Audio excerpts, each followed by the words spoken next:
Chapter 483. As the elven rangers with the best eyesight, Sasha and Falstad's griffins were also flying at the front. Less than 20 meters behind Sasha, Duque glanced at the other griffin riders and saw that the other dwarves had also noticed the two dragons. Without even needing the horn, the dwarven riders immediately adjusted their formation and spread out. On the left and right, 2 teams of 6 griffins quickly moved forward, overtaking the other griffins in the center.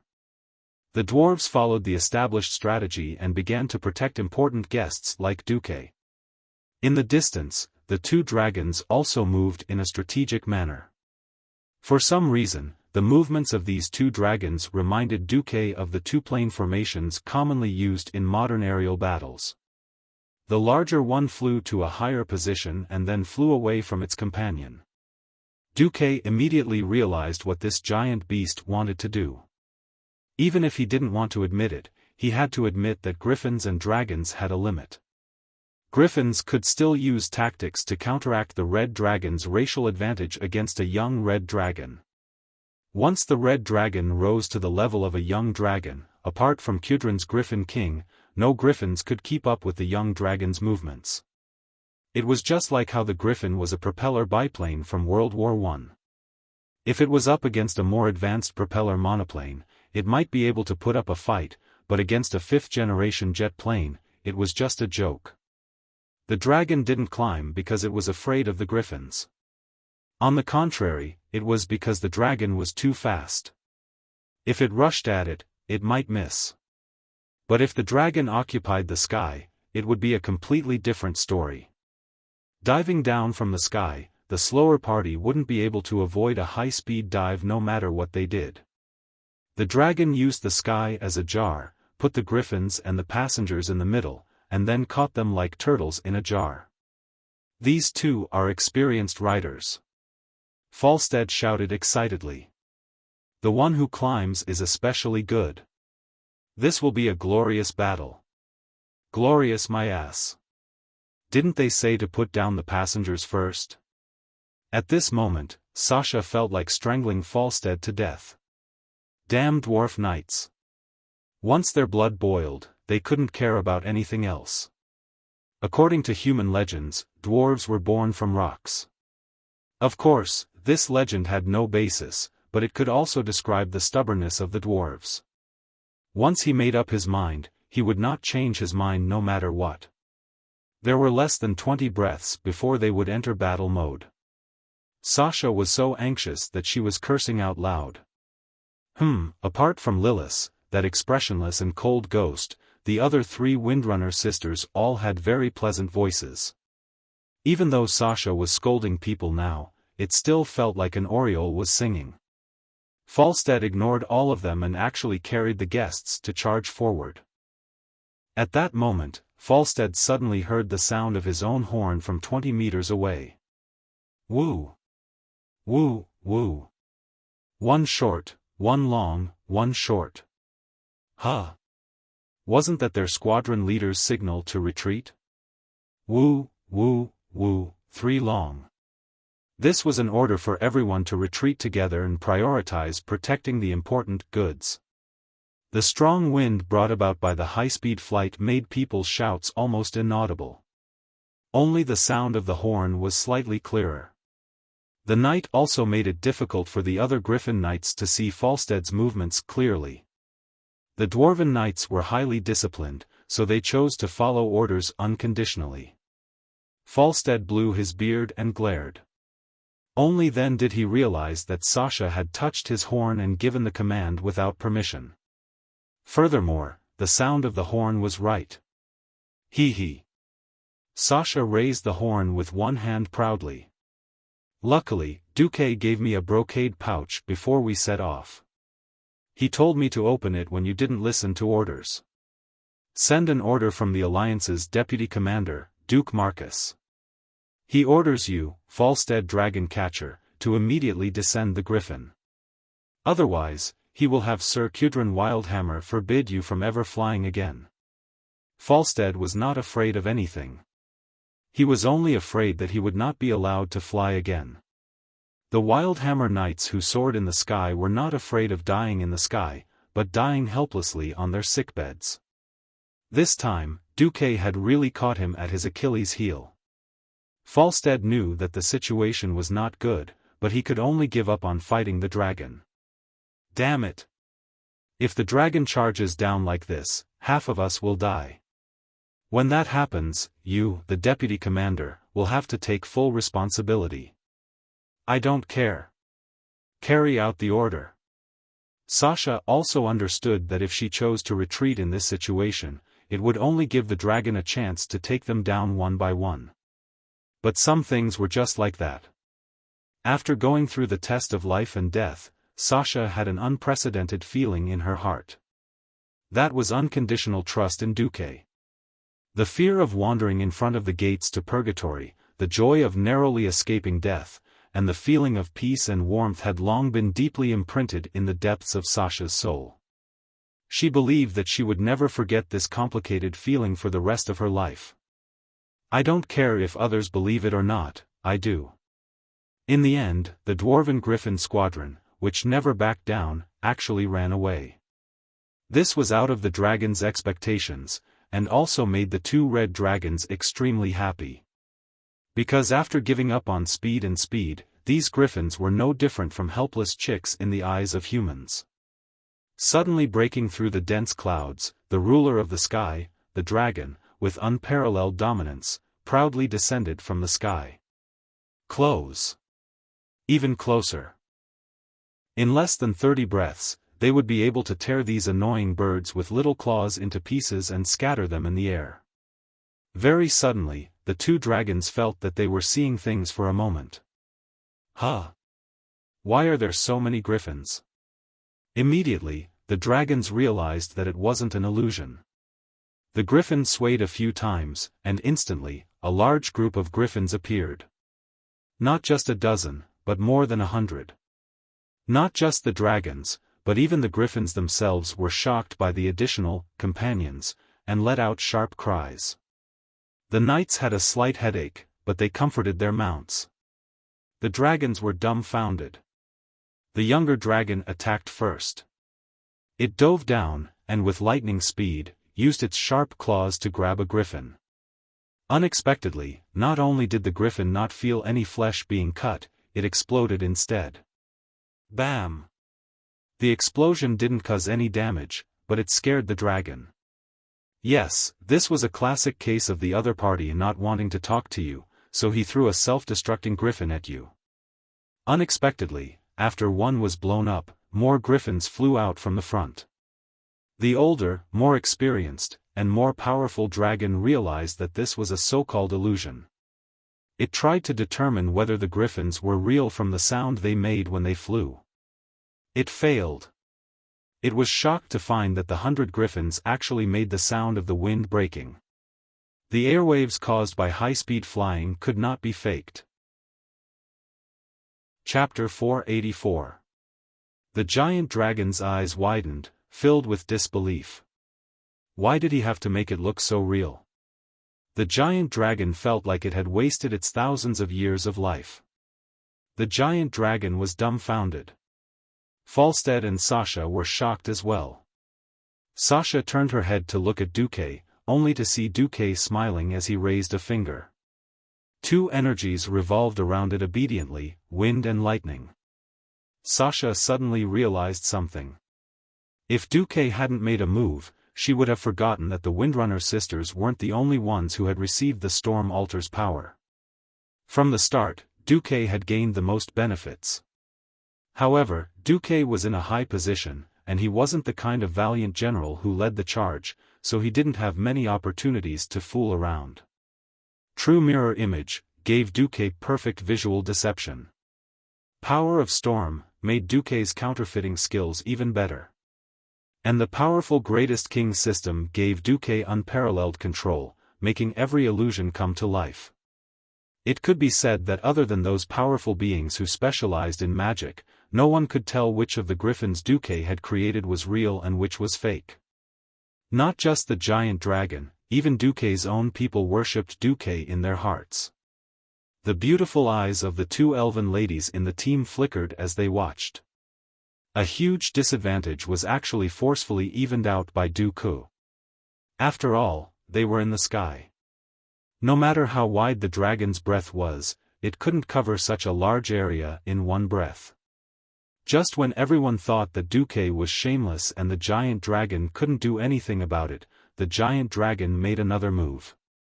The dazzling sparks lit up a large part of the sky. Every Griffin Knight suddenly turned around and saw hundreds of fireballs condensed in the air around the giant dragon's body. Even though it was flying at high speed, these strange fireballs didn't go out and danced around the giant dragon. Magic! A giant dragon that could use magic. The expressions on the faces of the dwarves were very ugly. It was already very difficult to be forced to fight against opponents that were many levels higher than oneself. This dragon could actually cast spells while flying at high speed? Judging from the appearance of those fireballs, they weren't ordinary goods. They were high-end goods created by draconic magic. Dragons were truly a race blessed by the heavens. Not only did they have a magic genius like Krasis, but they also had many freaks who practiced magic and martial arts at the same time. Under the illumination of the fire, the huge dragon's half-opened mouth reflected a dazzling, fierce light. Amidst the ferocious laughter, over 100 fireballs rained down on the group of griffins at a speed even faster than the giant dragon's flight. I don't care if you're real or fake. As long as he was hit by that, he would be done for. When everyone looked at Dooku again, Dooku's pupils suddenly shrank. Good timing. In terms of the destructive power of magic, Dooku admitted that he was no match for Marion. In terms of movement casting ability and control, Marion, a radiant moon, couldn't catch up to Dooku, who had the assistance of the system. In Dooku's retinas, countless thin lines extended from the fireballs, telling Dooku the trajectory of each fireball and the possible changes in direction due to the gale. In midair, countless hands of magic suddenly appeared. Almost at the same time, a large number of fireballs shot out to meet the flaming meteor shower falling from the sky. Boom! Boom! Boom! Boom! A series of explosions sounded high in the sky behind them. The dwarven knights were dumbfounded. In their field of vision, it was the grandest fireworks in the night. The giant dragons were almost mad with anger. Without the urging of the orc knights behind them, the two dragons continued to dive at high speed. They wanted to see how these griffins, who had already dropped very low in altitude, could escape their hunt. Dooku had a headache. His illusion wasn't without a distance limit. The limit distance in his retinas had always been clearly marked, and in this movement-casting state, a radius of 300 meters was the limit. He had no intention of sacrificing these griffin knights, but now, he suddenly discovered another problem. After the griffin successfully dropped his 5-man squad, they would inevitably be hunted down as soon as the griffins left the range of 300 meters. Don't think so much. As long as you're safe, our mission is done. Brothers and sisters, let's fight these big lizards to our heart's content. Falstad raised the Tempest hammer high. Sometimes, Dooku couldn't help but complain that the Horde's cards were too damn good. The infantry was stronger than the Alliance, and so was the Air Force. If Gul'dan hadn't rebelled, it wouldn't have been so easy for the Alliance to turn from defense to offense. Dooku thought of a new plan. A slightly risky but permanent solution. He once again set his sights on Marion, who wasn't good at movement casting. At this moment, a Crimson System alert suddenly popped up on Dooku's retinas. Alert! Alert! Unknown super strong boss has entered the skies. Initial evaluation, undefeatable skeleton, immediate retreat is strongly recommended. Do you want to activate the boss battle module? Just as Dooku raised his head in shock, a huge hole suddenly appeared in the thick clouds in the sky due to a violent storm. Moonlight shone down. Under the bright moonlight, a dark metallic figure that looked like a titan landed in the middle of the battle between the griffins and the giant red beast. What the hell is that? Falstead opened his mouth with difficulty, allowing the wild wind to pour into his throat. Even the radiant moon elven wizard who thought he had seen many things found himself trembling all over, unable to speak a single word. That young red dragon was already big enough, not the slightest bit inferior to the big red dragon that Duque and Marion had killed a few days ago. However, at this moment, a pair of black dragon wings that were almost 3 times the size of the red dragon filled everyone's field of vision. The dragon's wings flashed with a black metallic light, causing everyone to feel an indescribable sense of shock. A thunderous roar that seemed to even shake the night sky sounded out, the sound waves easily shattering all of Duque's illusions and pushing the griffins away.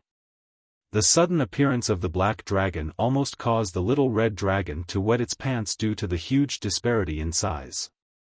It had been so aggressive just a moment ago, but now it was no different from a pug that had seen a large beast. In the darkness, the black dragon's narrow eyes stared at the smaller red beast in front of it in disdain. The orc red dragon roared in a mournful voice, clearly aware that this fellow that had appeared was definitely not on its side. The 4 dragons were of the same breath and branches. The problem was that these 4 colors did not include black. "I'm very sorry, but we might be finished, my elf lady." Falstead looked like he was about to write his will. Chapter 485.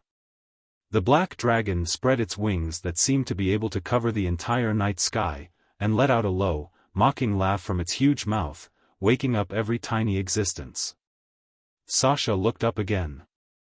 Her eyes widened as she saw a terrifying face.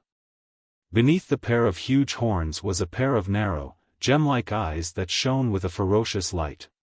4 strong limbs that were filled with explosive power, sharp claws, and a bloody mouth that was spewing golden flames of death. Under the night sky, its crimson stripes gave it a terrifying appearance that was beyond imagination. It was like a legendary devil. But what attracted her attention the most was that everything he could see was metal. The metal that was plated and emitted a strange metallic luster under the faint moonlight almost covered the black dragon's entire body. As long as one reached the young dragon level, the natural dragon scales that dragons were born with had proven to be immune to most mortal weapons. Even ballistae could not penetrate the dragon's natural scales. Why did this dragon have to wear armor to protect itself? What kind of metal was this armor made of? There was no answer. Everyone was fine, but she had never seen metal like this. Sasha did not have the urge to shoot at it, but she instinctively felt that even if she did, it would be a waste of effort. This metal armor clearly conveyed a sense of trance, it had a strength that could not be penetrated by mortal power. And only a very powerful and self-centered dragon would endure the pain of having its body embedded in the alloy. Wings of Death, Sasha repeated the nightmarish name softly. Wings of Death, Neltharion. In the legends of the elves, there were a total of 5 great dragon aspects that represented mystery and the power of nature a long time ago. Some legends claimed that the red Alexstrasza symbolized the true meaning of life. The other dragon aspects knew very little about them. The elves had already felt their influence, and had even come into contact with them on different occasions. But the elven elders had never leaked more information about dragons. However, among the dragons, there was already one that the world was familiar with. It had told the world in its own way before the other dragons. Although it originally had its own name, it chose Deathwing as its title in order to better despise the weaker ones around it. Deathwing did his best to destroy the worlds built by elves, humans, and dwarves. Even the oldest elven elder didn't know why Deathwing did this. In private, the elves gave it another name, the Forgotten Dragon Aspect. It was a short sentence, but it contained many meanings: abandoned responsibility, chaos, betrayal, and anger. If Alexstrasza represented the true meaning of life, then Deathwing represented the power of destruction. However, such a giant dragon was soaring in front of them as if it was protecting them in its own way. Of course, there was another possibility. Deathwing did not seem to notice the existence of Sasha and the Griffin Knights at all. Only the red dragon in front of it could be called its opponent, because Deathwing hated its kind of other colors, to the point that if other dragons were to come into contact with it, they would be mercilessly torn apart. A moment ago, the two red dragons were still chasing prey that was smaller than them, like cats chasing mice. A moment later, the prey became themselves. Deathwing stirred up a huge gust of wind. Like a curtain of night covering the earth, he rushed past the Griffin Knights in an instant and attacked the other side. In just one move, the smaller dragon was torn in half by the huge right claw of the wings of death.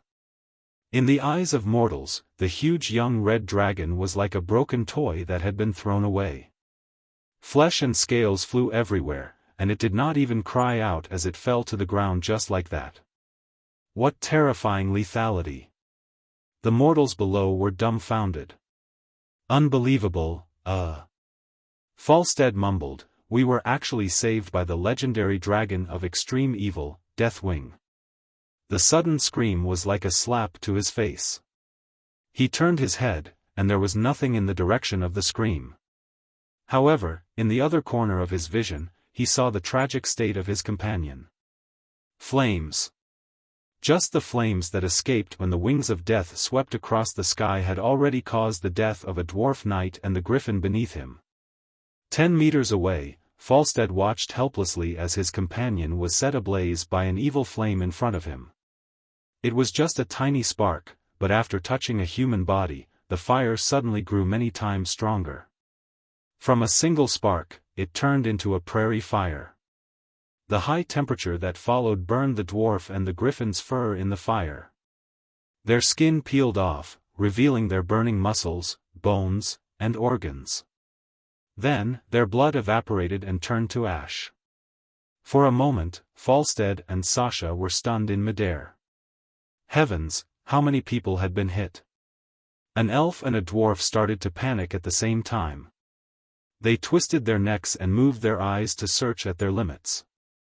Seeing Marion cry out in alarm, Sasha jumped down herself. As a mage with the godly skill, slow fall, Marion's jump was more daunting than dangerous. She saw Gavin Rad. The griffin that the Holy Knight was riding on was probably done for, but the Holy Light saved his life again. He seemed to have activated Holy Shield, and after withstanding the flames for a moment, another skilled dwarf knight caught up with the falling Gavin Rad and saved him. Ronan's griffin was blown away by the wind. It could be seen that the dwarf knight was doing his best to help the griffin regain its balance. Even though it was a mess, it was not in any danger. Duque. Where's Duque? Suddenly, Sasha's heart was seized by fear. The dragon roar in the sky attracted everyone's attention again. Deathwing and the red dragon roared at each other, the deafening roar getting louder and louder. A few seconds later, the two dragons collided in midair. In that moment, all the dark clouds in the sky seemed to be swept away by the wind caused by their collision. They both flashed their claws and used their long tails to attack each other crazily. Their tails were more than 10 meters long, scarier than any siege hammer in the world. If they were hit, even a small hill would crumble in the blink of an eye. This wasn't a battle that humans could imagine just by listening to the bard's descriptions. The destructive power that the giant dragons displayed made Sasha think of the legendary god of destruction who specialized in destruction for a moment. Chapter 486. Roar, a savage, angry roar once again drew everyone's attention back to the sky. The battle for the King of the Air had begun as everyone had expected. The red dragon that was caught seemed to want to escape. It tried to go around Deathwing from the side. However, the opponent's larger body was undoubtedly a huge obstacle that couldn't be avoided. The bats on Deathwing's wings were like a city wall, covering the young red dragon's entire field of vision. It gave the red dragon the feeling that it couldn't pass without defeating the opponent. a dragon breath came out. The confused red dragon seemed to want to use fire to burn Deathwing's bats. Deathwing let out a scornful laugh. This was clear mockery. It flapped its wings, like extinguishing a tiny flame on a candle. Just a strong flap of its wings was enough to disperse the dragon breath. To the griffins, this larger crimson dragon was undoubtedly the most experienced one. However, against the more experienced and sharp ancient dragon guardian, its attacks were as childish as a baby's. When it spat out the dragon's breath, it revealed a flaw. The wing closest to the wings of death easily became the target of the attack. Originally, Deathwing only needed to stretch out its left claw to cut through its wing and greatly reduce its opponent's mobility in the air. Unexpectedly, Deathwing chose to tighten its left claw and retract it to its chest. Instead, it gave up on what was close at hand and swung its tail at the red dragon, causing it to move away from itself. This action was too uncoordinated. If one didn't see it clearly, they would think that its left claw was heavily injured in the previous battle and couldn't move. Deathwing wasn't injured, but why did it retreat? At first, Sasha thought she was seeing things. However, after watching, she realized that Deathwing's attack pattern was indeed very strange. As an ancient dragon that lived by fighting, Deathwing used all of its weapons, mouth, tail, wings, left and right legs, and right claw to attack. Except for its left claw. Deathwing's storm-like agility showed that it wasn't injured, but its left claw was still stuck to its body. No matter how one looked at it, it gave off an incongruous feeling of, an expert bullying an amateur, I'll let you have a one-handed advantage. Obviously, Deathwing wasn't the kind of dragon that had the demeanor of a strong. This could be seen from the fact that he instantly killed a young dragon at the beginning of the battle. Why? Sasha said to herself. Why did he do that? Falstead thought Sasha was complaining about him flying away from the battlefield. Sorry, he replied loudly. This is not a battle for mortals, and there is nothing we can do here but wait to die. Elf lady. You'd better hold on to the griffin's saddle. The first thing we need to do now is to get out of here. Leave here? What about Duque? The words pierced the weakest part of Windsor's heart. No. Wait a minute. Where was Duque? Where's Duque? Sasha screamed and shook the dwarf's shoulder. She didn't even know when she started crying. Falstead, are you going to abandon you and my companions because of fear? Turning around and seeing Sasha's tears, the dwarf's heart broke. Fear? No.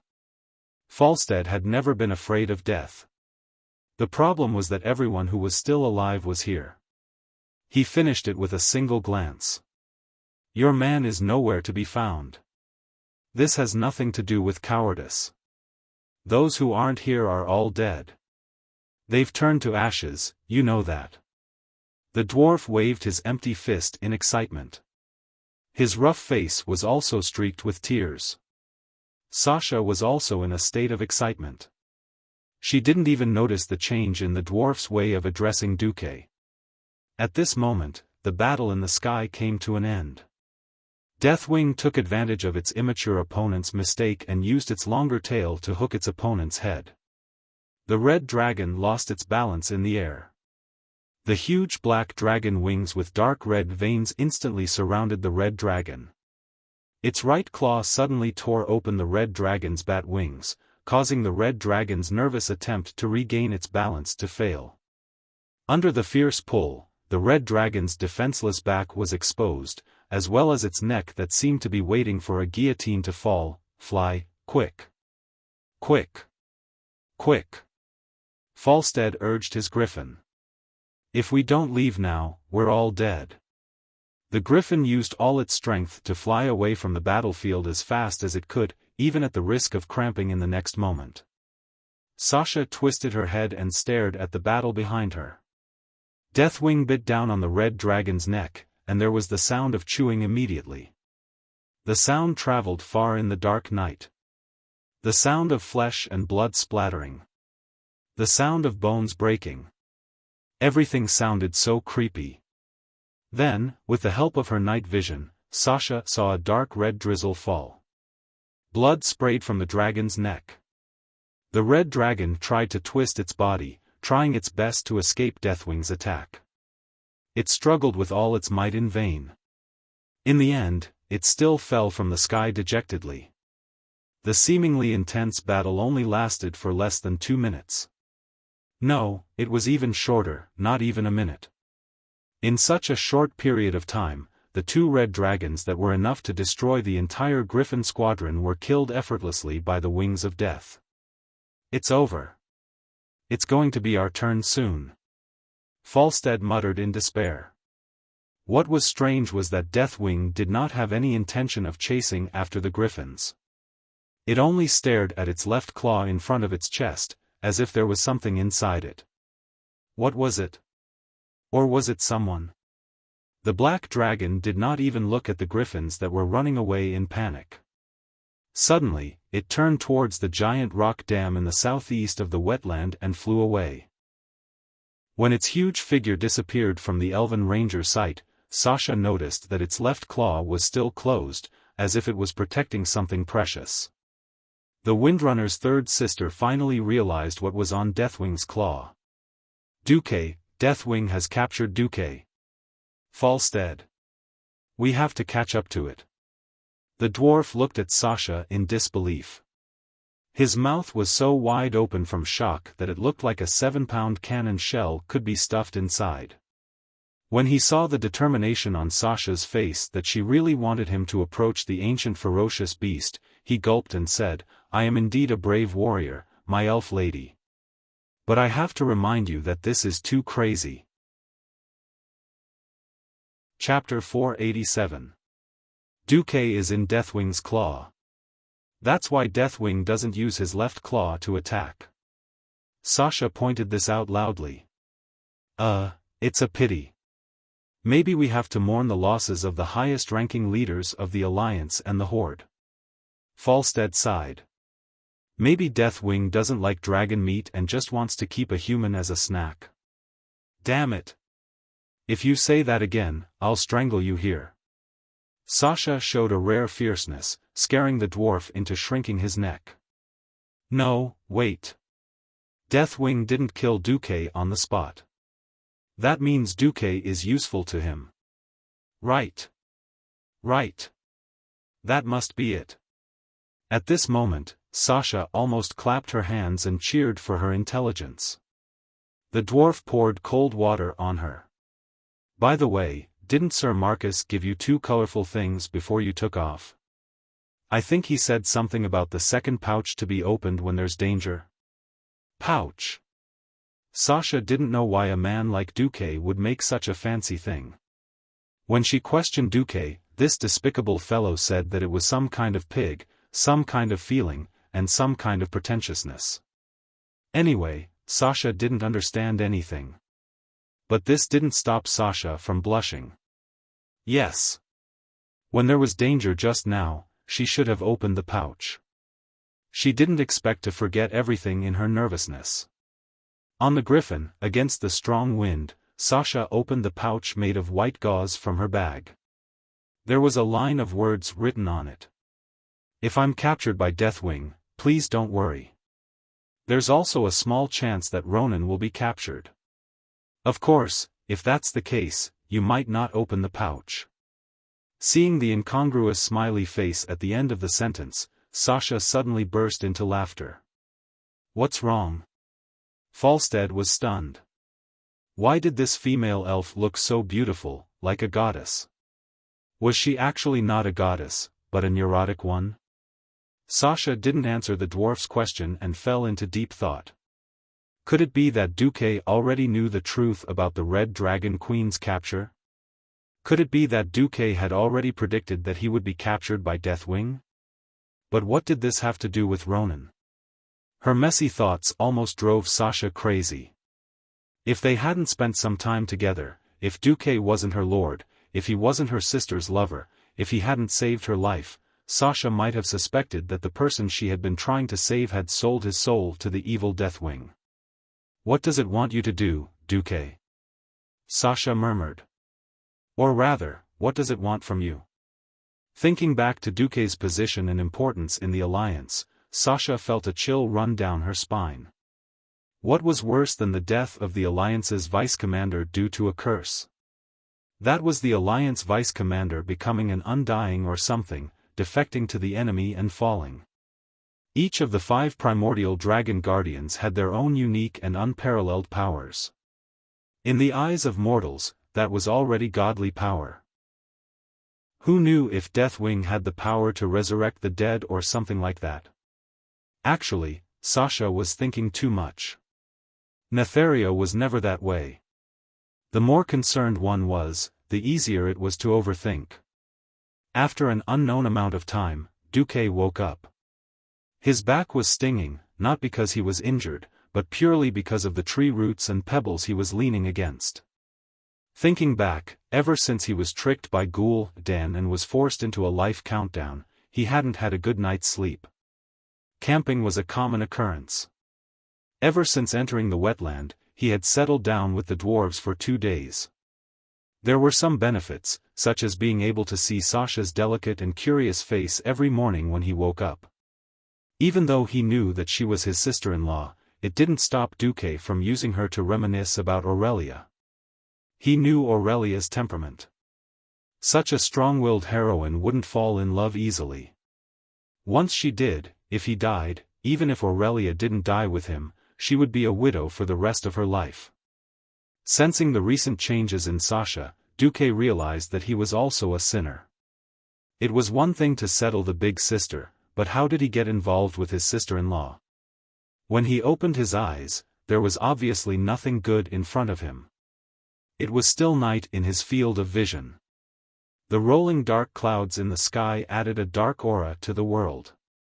He was in the middle of a forest, but it was dead silent everywhere.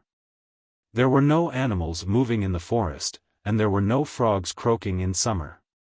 No, there weren't even insects chirping. There was nothing but the frightening sound of the cold wind. Even though he was mentally prepared, the oppressive ominous feeling still made Duque feel suffocated. "Oh, you're awake. I was thinking of spells that could wake you up in advance without hurting you. Unfortunately, all I know are large-scale destructive spells, and nothing is suitable for this situation. This makes me very annoyed." Wings of Death. Duque turned his head to look in front of him. Actually, he had already checked the moment he opened his eyes. There was nothing there, and a black shadow quickly appeared out of thin air. In just 3 seconds, it formed a hooded figure. The black figure in front of him looked like a clumsy mirror clone created by an unqualified mage. However, there wouldn't be any clone in the world that had such high purity of dark energy, and there wouldn't be a clone that was filled with the arrogance of the standard version of Long Outyen. It had nothing to do with the appearance. Just the dark energy that was leaking out and turning into a solid form was proof enough. The thing that looked like a human continued to change. It was like a high-speed 3D printer was working, and the black shadow formed a more complete silhouette. A face appeared from under the hood. It was a calm, handsome, and confident man. His face was no different from the nobles of Rotterdam, at least that was how it looked on the surface. "Duke Marcus, are you all right? I've confirmed that you're not seriously injured. After all, it's not easy for me to control my strength with those big claws of mine. It's still in one piece. But speaking of which, if I go back and check on any injuries, if I need to send you my medical bills, where can I send them to?" "Mr. Wings of Death." Duque replied with a smile that didn't reach his eyes. The corners of his thin lips curled up slightly, forming a stiff and mean smile. The Wings of Death, who had transformed into a human, smiled and asked, "Since you know who I am, it's easy." Chapter 488. A Man and a Dragon. One was sitting on the ground, and the other was standing on the grass. Just like that, they confronted each other. Suddenly, Deathwing said, "You're not planning to attack me or try to escape?" Duque blurted out, why should I attack you or try to escape? Deathwing was a little speechless. In his expectations, this young human would most likely panic after encountering him. He would either attack him like a madman or try to run away while wetting his pants. Duque's calmness was beyond his expectations. In fact, at this time, Duque was madly complaining in his heart. Attack you? I'm not an idiot who thinks I'm cute after eating some retard today. To deal with you, even in the game, I'd have to gather 25 companions who could kill gods and ghosts. I'm not stupid enough to kill an epic-level boss as an elite monster. Of course, there's no need to mention escaping. If magic wasn't taken into account, in terms of speed alone, there was really no creature in this world that could be faster than the Black Dragon King. Therefore, Duke, who was a transmigrator, calmly faced the wing of death, Nisario. The incarnation of the Black Dragon sat down in front of Duque. It was unknown whether he was sitting on a chair that appeared out of thin air, an invisible stool, or a large rock. Anyway, because it was blocked by the robe, there was no way to see it. Deathwing's dark and bright eyes stared unblinkingly at Duque. He tried to kill anyone he stared at with his eyes, completely suppressing Duque in terms of aura. If Deathwing's eyes had the power of something like Shadow Flame or Deep Breath, Duque might have knelt on the ground and shouted, "Tycoon, please let me hug your thigh." Since he was prepared, Duque certainly wouldn't give in so easily. He cheated. Nisario did not know what Duque did. He only knew that the eyes of the human in front of him became slightly hollow. For a moment, he almost thought that the Duque in front of him was not a living human. Deathwing started to feel a little annoyed or impatient. Fortunately, just as Deathwing was about to go berserk because he could not suppress this pitiful low-level creature in his eyes, Duque seemed to involuntarily avert his gaze. Deathwing rarely felt a sense of joy from winning. "Very good, you at least know how to show respect and humility to a greater existence than you," Deathwing said arrogantly. "This is a very good start." Duque remained silent. Of course, in his heart, it was a completely different matter. "Bastard black-skinned lizard, hurry up and hand over the item and scram. Otherwise, don't blame me for chopping off your head and hanging it on the city gates of Stormwind City. Do you hear me, Nisario?" Deathwing said to himself, "But in case you do something inappropriate, it's better for me to warn you in advance." A rock on the left of Duque suddenly began to burn. Then, it melted in front of his eyes. The melted rock instantly turned into magma. The magma did not flow to the ground and simply spread. Instead, under the guidance of a mysterious force, it quickly circled around Duque and the man behind Duque. A huge circle of lava with a radius of about 2 meters surrounded Duque. Then, the lava disappeared quickly and completely, as fast as the rock melted in the beginning. The whole process only took a few seconds. Duque was already on a cylindrical ground separated by a deep trench. The nemesis of the orcs, the savior of the humans, the deputy commander of the Great Lordaeron Alliance, Duke Marcus. At this point, Deathwing paused clearly. But his next words clearly told Duque that he had said so much about Duque's name before was purely sarcastic. Because his next words were, "If I wanted to, this would be your end." Well, full of arrogance, full marks. But Duque was unhappy, and he cursed in his heart, "Deathwing, I'll f***ck all the women in your family." Deathwing could not read minds. He was very satisfied with the trembling of Duque's body and the beads of cold sweat that dripped from his forehead. This misunderstanding stems from a lack of understanding of each other. You humans know too little about the dragon race. Duque seemed to be suppressing the fear in his heart, and sneered.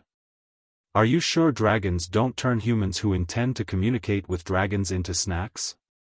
Duque's joke seemed to be too cold and not funny at all.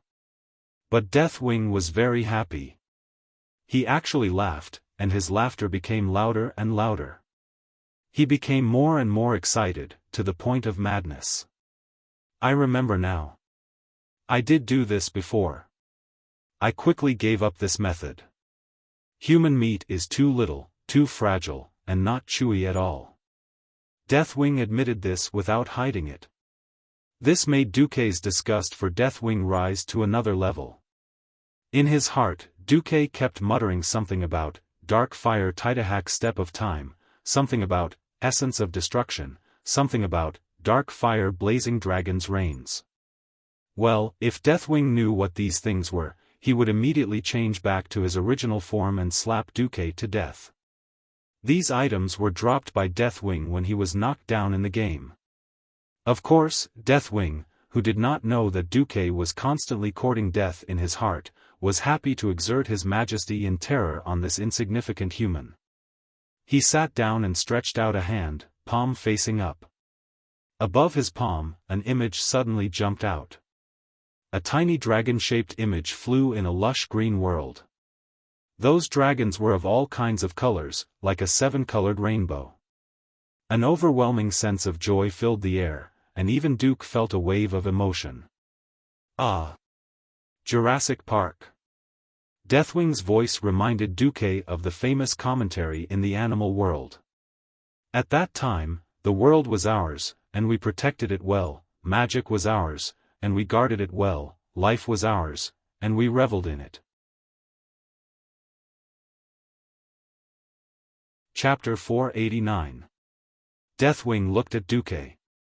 His dark eyes emitted some kind of psychedelic light as he stared straight into Duque's eyes. The era of our dragon race is over. Elves, then dwarves, and finally humans. They wantonly occupied every corner of this world. Our numbers are decreasing, and what's worse is that we are fighting and killing each other. No, no, no. That's just because you tried to kill everyone and were discovered to be cheating. As a result, you were hunted down by 4 families. We clearly made such a great sacrifice together to protect this beautiful world. Why do we have to fight each other? Damn, you can even say such artistic words? Boss Nesario, I don't think the commercial little golden man is suitable for you. How about the Berlin Silver Bear Award for Best Male Pig Trotters? Misleading ideas, bad communication, yo, I have a phone number for communication, 10086.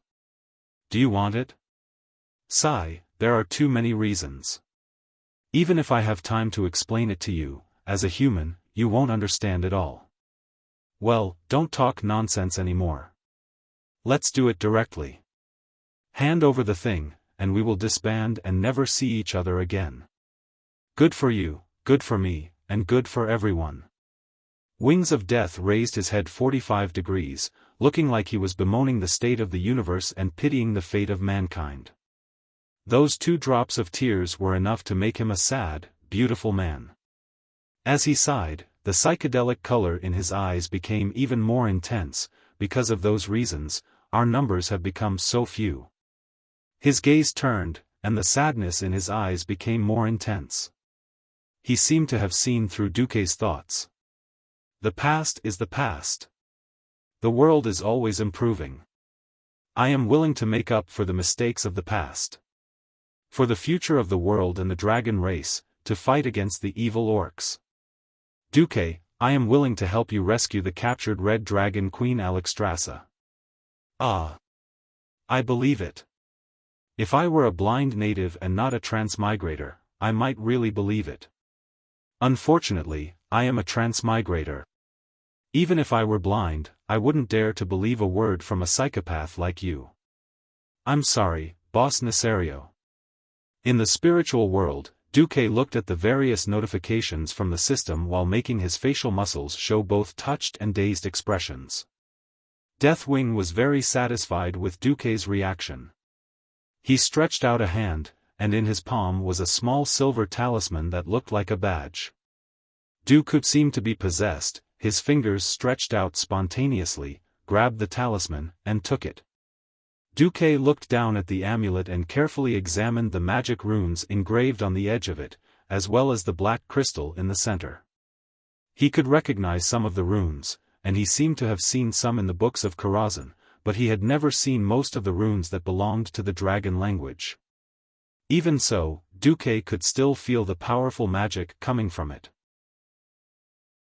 This was a mana that far surpassed Wizard Chen Xing's. Radiant moons, no, even breaking dawn wizards might not be able to control it. You will successfully liberate Alexstrasza, my obedient little puppet. After abandoning the hypocritical mask, a strange inhuman smile appeared on Deathwing's face. As long as I have this, I can be with you and guide you step by step towards victory, and the destruction of the Alliance and the Horde. After an unknown amount of time, Duque was still standing there like a block of wood. Looking at the words of the system notification, Duke did not dare to move at all. He could only pretend to be an amusing idiot who was really hypnotized. He stood there foolishly, eating the slightly hot night wind as his supper. System notification: the skeleton boss, Deathwing, has left. You have successfully removed the boss battle template. It was only when he saw this notification that Duque completely relaxed and collapsed to the ground. Duque panted heavily and asked, "System Elf, has this thing been blocked?" The System Elf replied, "All signals sent from this talisman will be delayed by 10 minutes. When necessary, I will perform illusion projection on it." That's good. Just now, Duque was really walking on a tightrope. It was not an exaggeration to say that he was dancing on the tip of a knife in front of the gates of hell. That's right, from the beginning to the end, Duque was waiting for Deathwing to appear. Only Deathwing was the key to saving Alexstrasza, and also the key to saving his life. The so-called history had long been changed beyond recognition by Duque, the troublesome butterfly. Saving the Red Dragon Queen in advance, Duque really did not have the confidence to provoke Deathwing. To be honest, from the moment they entered the wetlands, everything that Duque did was to provoke this black dragon boss to come out. Even if he killed the powerful young red dragon Gazela, it was just to prove his worth to the wings of death. Duque was not completely sure that Deathwing would find him and not the original protagonist of this incident, Ronan. So even if the unreliable Ronan was a mascot, Duque had to bring Ronan along. Now it was proven that Duque's risk was right. In the original history, it was because there was no other reliable person to save Alexstrasza that Deathwing found Ronan, which later led to the story of the legendary mage Ronan. At this point in time, there was a better and more powerful Duque, so why not use Deathwing? Moreover, according to the sinister and cunning Deathwing's methods, as the Alliance's deputy commander, Duque was much more useful than a mere Ronin. In fact, as long as he survived Deathwing's mind control and was not discovered, Duque was extremely safe. However, was it so easy to deceive a special existence that was a super boss level in the game? Duque had prepared a lot for this.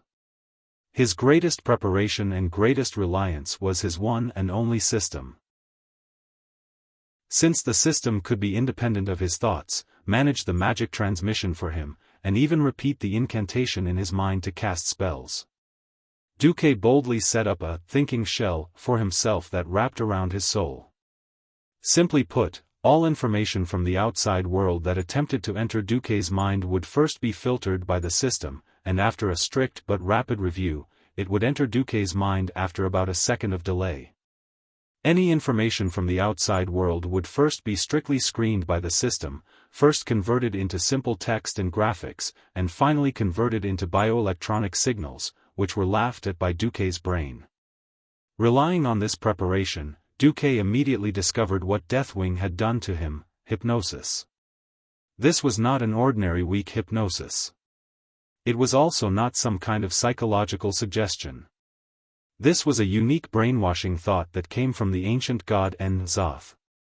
It was not an exaggeration to say that it was a brainwashing program. Chapter 490. That year in the ancient times. Nisario was still a good young man. He diligently followed the orders of the Titans of creation and guarded the land of Azeroth day after day. Until he found some prisons in the depths of the earth where the ancient gods were imprisoned, and then he was shot. The ancient gods began to whisper to him, even though they were separated by the prison cage, even though he had left the prison area, they were still whispering to him. They whispered to Nesario with a continuous chain of incantations that were more terrifying than Tang Seng in Journey to the West. Just imagine, anyone would be in a trance if someone kept repeating, "You're a lowly," in their ear for 20 minutes, not to mention being called at such a high frequency for who knows how many years. The ancient gods gradually eroded Nesario's heart.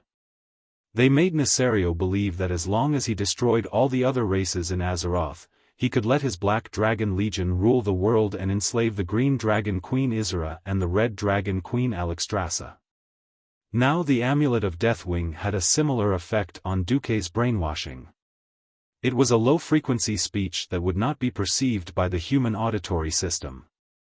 It seemed that people could not hear it, but in fact, the brain would still be able to sense it. Seeing the system prompt translated into the common language, Duque chuckled. "You, Duke Marcus, is the most loyal servant of the great Deathwing.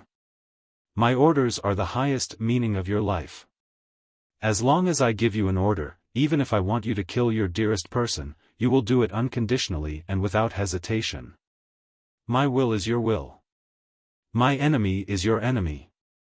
After reading this message that kept appearing in the system prompt, Duque curled his lips. "You should have added, 'It's not me that's wrong, it's the world.' Host, how should I deal with it?" "Continue to receive it, but in order to avoid being discovered by that stupid dragon, don't block it. Every time you accumulate 1,000 of the same message, delete it automatically. When you find a new command, filter it and notify me." "Understood, host." Looking at the darkness around him, Duque suddenly felt a little envious of the elves' ability to see in the dark. In a primeval forest where one couldn't even see their own fingers in front of them, walking at night would either mean encountering ghosts or stepping on some terrible snakes and insects and getting bitten instead. Duque shuddered and gave up on the idea of walking at night. He found a small tree hole and used the power of the storm to remove the stains inside.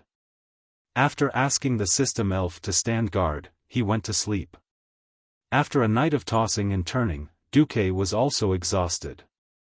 The next morning, when Duque woke up, he felt as if he had aged another year. This was not an illusion. The curse from the demon king Sargeras was still devouring his life force. Calculating with his fingers, he realized that he had spent a few days wandering in Rotterdam, 2 days on the road, 4 days after entering the wetland, and 3 days at Muradin's place. 2 weeks passed in a flash. In the countdown timer, he only had 2 weeks to live. Holy F***CK. Let's see if Krasis is good or not. If he isn't, yours truly is going to turn into a ghoul. In history, even someone as perfect as Queen Sylvia didn't dare to see her own sister after becoming the Forgotten Queen. If he really became a ghoul, even Aurelia probably wouldn't be able to bear it. He had to hurry. Who knew what other tricks would come out of it? He tidied himself up. Well, if I don't make the first contact, I guess Deathwing won't be at ease with me. System elf, start the quarantine procedure. Yes. After gently instructing the system elf, an idea arose in Duque's mind: how should I go to grim battle?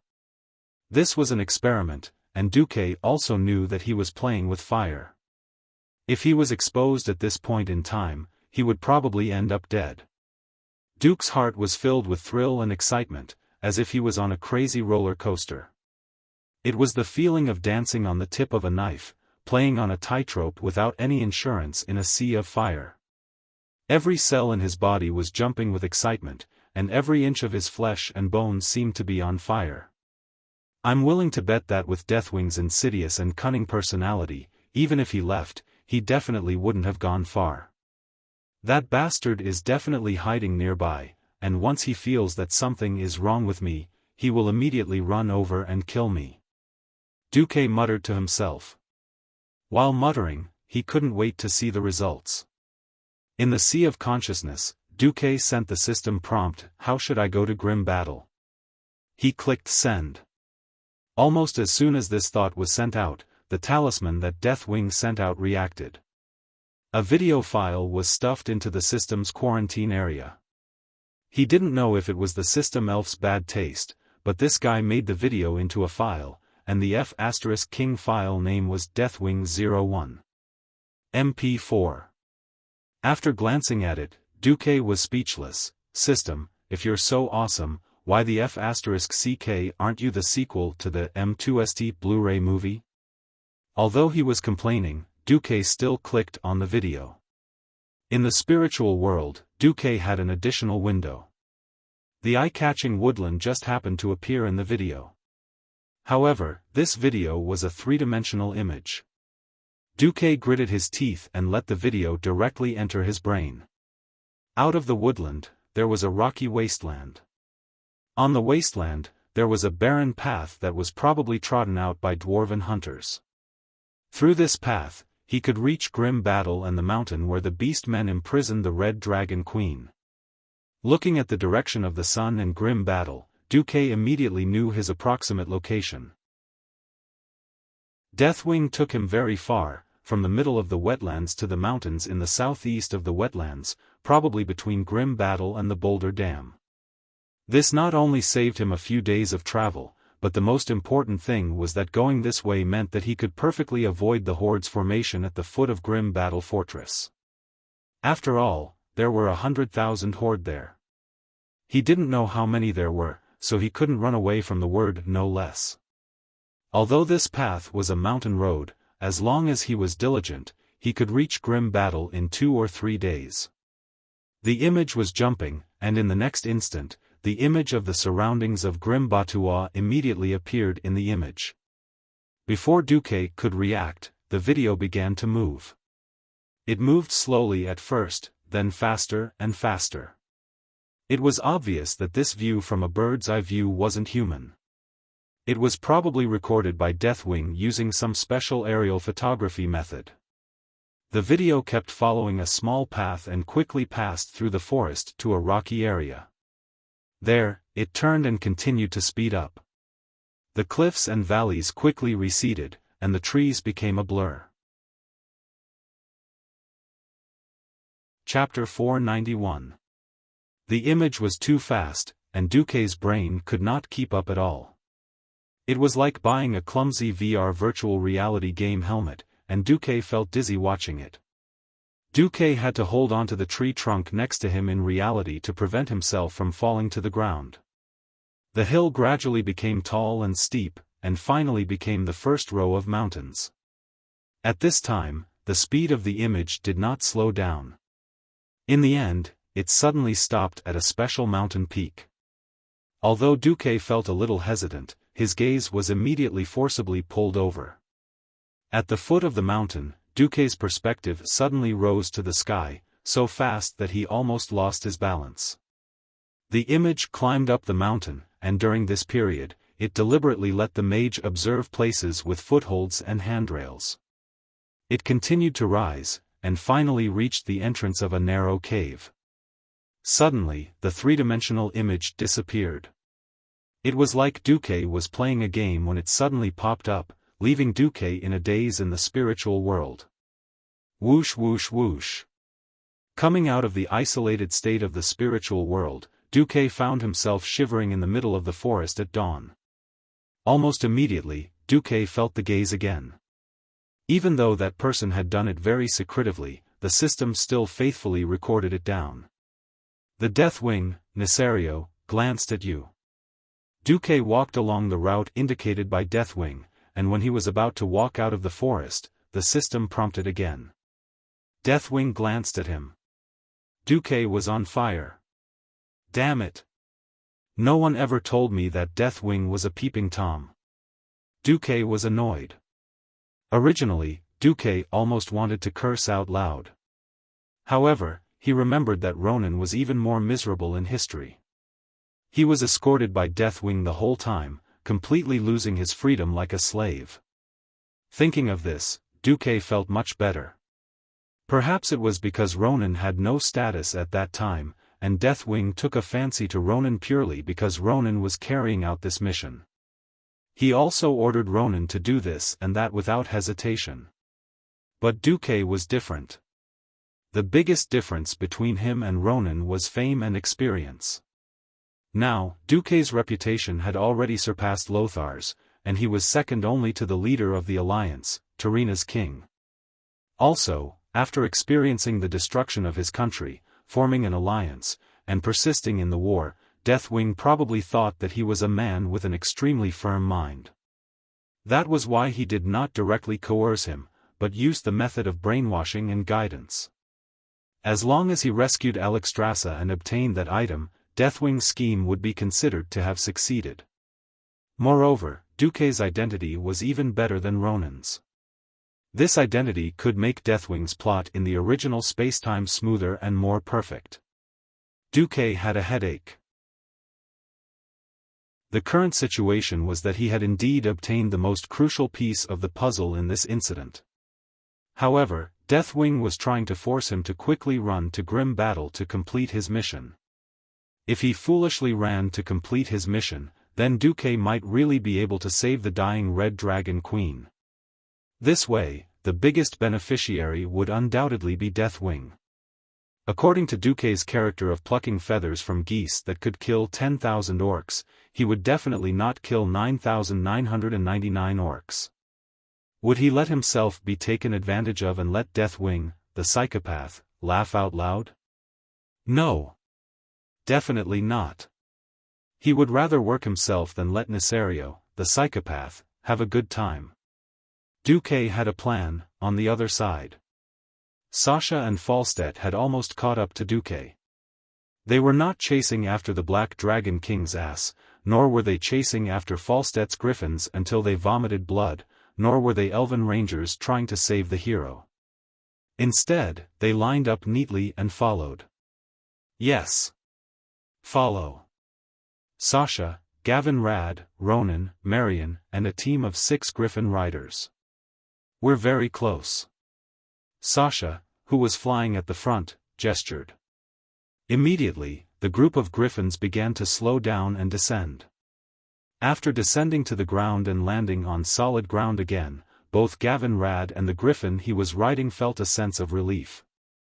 The griffin grumbled in dissatisfaction. Gavin Rad, who was fully armed, was too heavy. The griffin gave Gavin Rad a look of disdain. The dwarf had no choice but to pat the griffin's neck and let it go out to hunt. It was not easy to feed a griffin. Griffins ate a lot of meat, and using sliced meat for a long time would reduce the griffin's ferocity and combat ability. The best way was to let the griffin forage on its own in a forest with plenty of prey. The smart griffins would return on their own after eating their fill. The remaining 4 members of Duque's rescue team gathered together. Gavin Rad put his hands on his hips and asked, "All right, let me ask you something. How did you know our boss was here?" Sasha raised the pouch that Duque had given her and smiled. "That guy said that in order to make this pouch look impressive, he used the most special material." "What material?" "A very special spice. You guys might not be able to feel it, but with my wind perception, this thing is as eye-catching as a lighthouse in the dark." "Wow." Gavin Rad whistled. "All right, let's follow them and see what happened between Duque and the Black Dragon King." Saying this, Sasha narrowed her eyes. The observant Marion discovered that Sasha's pupils started to expand after shrinking, revealing a completely different color, green. Sasha was concentrating her mind. This would blur the boundaries of her vision, but the focal point of her vision would become clearer, and many things that ordinary people could not see would appear. For example, there was a fog-like golden substance floating in the air. The continuous floating substance formed a long ribbon that floated past her head and extended into the depths of the forest. It did not take long for Sasha to find the place where Duque had chatted with Deathwing the night before. Duque was indeed here. Sasha observed the ground and mumbled, "This is his boot print. I can't be wrong. The other one should be a human. I'm not too sure." "Human? I thought I would see a pair of huge claws." Gavin Rad shrugged. His huge pauldrons made his shrug very obvious. Look here. This is a shoe print. She pointed at a depression in the forest. A clear, heavy footprint had formed a depression in the grass and mud. This is a common shoe for human nobles. It's very tight and uncomfortable. Chapter 492. Gavin Rad looked at his steel boots, and then at the footprint, which was not much smaller but much shallower, and found that it was indeed the case. He whistled and said, "Well, there's good news. It seems that the big black lizard once greeted our Sir Marcus with the etiquette of a noble. Or rather, did he try to learn the etiquette of a noble from our duke?" This slightly mischievous joke made everyone laugh, and they felt much more relaxed. There's also the draconic magic. Marion carefully examined the terrifying burn marks around the place where Duque had sat. There were no spreading flames, only the purest control over flames.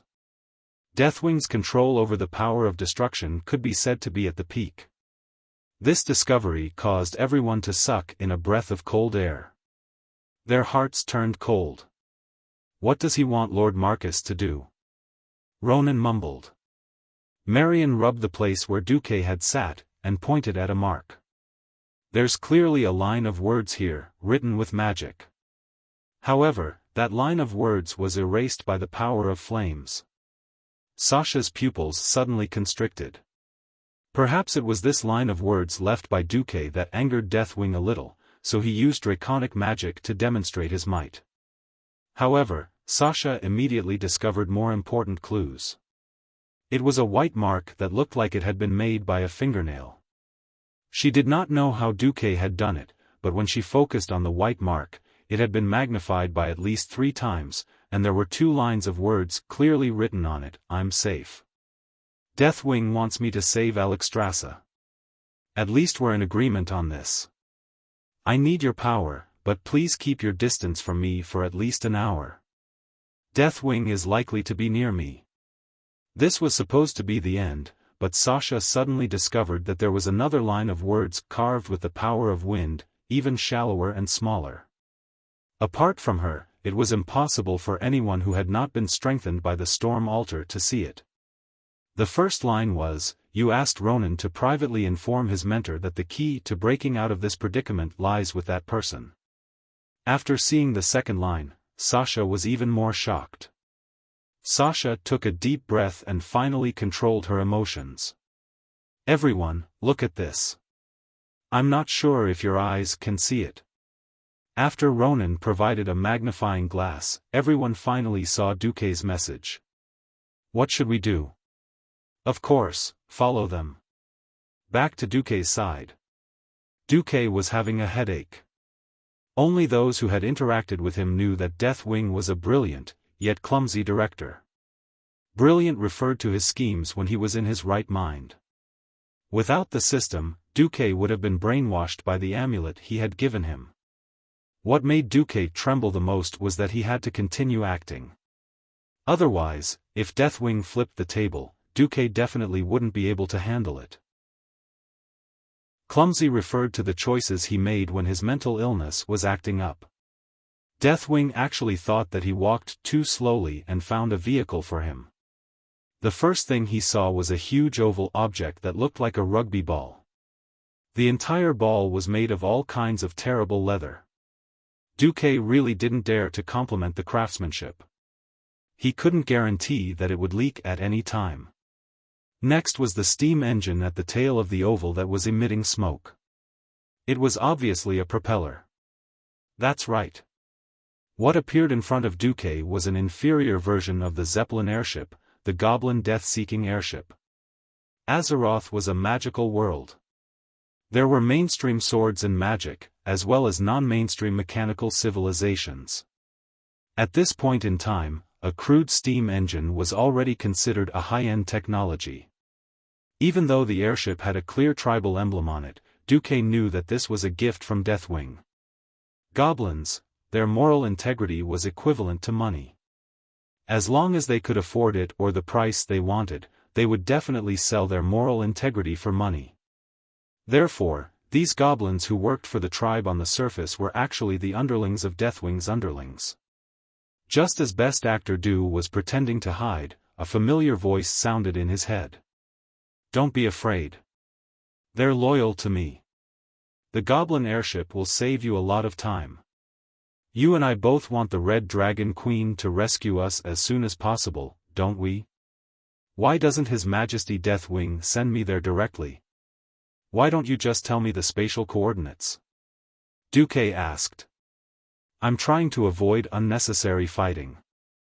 Also, there's a very strong mysterious force under grim battle that prevents all spatial teleportation." Duque muttered, "You make it sound like the 2 red dragons you slaughtered last night were just bison on the hillside." "Well, I'd rather use all my magic to use Flash than take the goblin airship," Duque said firmly. "Go on, the goblin airship is very safe." Duque suddenly realized that Deathwing had used a command format when he said this. In the system prompt, it clearly said, "Deathwing is using a coercive mental command to force you to obey." Duque's head hurt. If he wanted to continue his path as a movie king, then he had to obey. Otherwise, he'd be exposed. The curve of Duque's face softened a little, and his eyes fell into a temporary emptiness.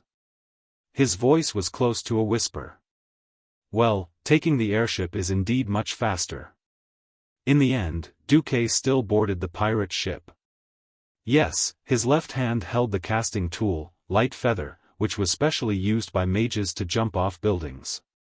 Then, he silently recited the incantation for Ice Barrier, again and again in his heart. Although the goblins were unreliable, Duque was still a little glad. Looking at the rugged mountain ridges that had long turned into the forest below him, Duque realized that if he wanted to avoid the west side of the stronghold where the 100,000 tribes camped, it would probably take him a whole week instead of 2 days. Taking shortcuts was not always a good thing. For example, the behavior of the goblin airship made Duque's nerves unable to relax for even a moment. During the flight, there were all kinds of accidents. Often, after the previous air maintenance, they had to deal with the emergency that had just appeared. Bang! A loud noise made Duque jump up in fright. This time, it was the main steam tank that was leaking. This airship was powered by both water and oil. If one part was working normally, then the other part must be paralyzed. Every moment was no exception. Of course, he didn't know if there was a problem with the similarity in this world or if he hit the 21% mark. Only then did Duque realize that the name of this airship was actually Rolls-Royce Screw. Chapter 493. There was no navigator, no anemometer, everything was judged by sight, and these 2 damned goblins had the guts to drive the airship into the clouds without hesitation. There were a few times when Duque saw cliffs suddenly appear on the side of the airship, but it was Duque who rushed up to steer the airship to prevent it from being destroyed and killed. At that moment, the 2 stupid goblins were still trying to fix the hole in the balloon. Duque, who could not take it anymore, had already prepared for the worst. He directly gave the control of activating the ice barrier to the system elf. Because he could not guarantee that he would have the concentration and reflexes to open the ice barrier at the critical moment to save his life. If the secret of his resurrection was discovered by Deathwing, then he would be in deep trouble. As expected, the 2 goblins were busy repairing the structure. These 2 fellows with boundless hearts even dozed off from time to time, completely ignoring the dangers that were just inches away from them, such as a sudden air leak, a sudden descent from a high altitude, or the possibility of a mountain being installed and so on. Just like that, Duque endured an entire day, and then a sleepless night. For the whole day, Duque almost did not eat or drink anything. Because he would vomit if he drank, and he would vomit even more if he ate. Duque almost suspected that Deathwing deliberately made him suffer so that his will would be weakened, and the hypnosis would be completed as soon as possible. But the next morning, Duque changed his mind. The first light of dawn appeared, and the clouds around them gradually disappeared. So much so that Duque felt that the airship had finally sailed from the sea into the sky. There was no thick fog, and everything within 10 kilometers was clearly visible. The large forest under his feet turned into a rugged, uninhabited wilderness, and he could see that the terrain in front of him was gradually rising, all the way to the cliffs of Grim Battle. Along the way, there were indeed a few small forests along the way, but the overall coverage was quite sparse. People walking in the wilderness would be very conspicuous, and the orc dragon riders could easily see their traces from a few kilometers away. None of the orc dragon riders were interested in the airship that Duque was in. The most recent time, a red dragon even flew less than 500 meters away, and the orc dragon riders on it did not even look at the airship. Even when he flew past, the airship's steam engine made a loud explosion. It seemed like the orcs were used to the gnomes working for the horde for money. Or it could be said that they completely looked down on these little green dwarves who were loyal to the tribe for the sake of the yellow metal. It was a good move for Orgrim to bribe the goblins with the gold he obtained from conquering the human capital. The beastmen didn't want it, but the goblins wanted it. The two sides almost hit it off. Duque narrowed his eyes. He was thinking about how his team of 4 was going to pass this place. After a day and a night of flying, Grim Battle was quite close to them.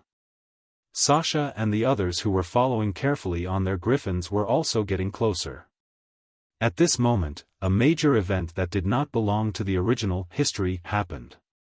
In the Dalajan city, the kings of the 6 human kingdoms, plus Prince Kudrin, Wildhammer, and Kale, that's, a total of 8 leaders were gathered together. Something big must have happened for so many big shots to gather together. Prince Drake Proudmoore, the next king of the maritime kingdom Kurtiras, died in battle. Dalajan Kirin Tor council member Gastala Malo died in battle. Silver Moon council member Balanmind Kaz died in battle.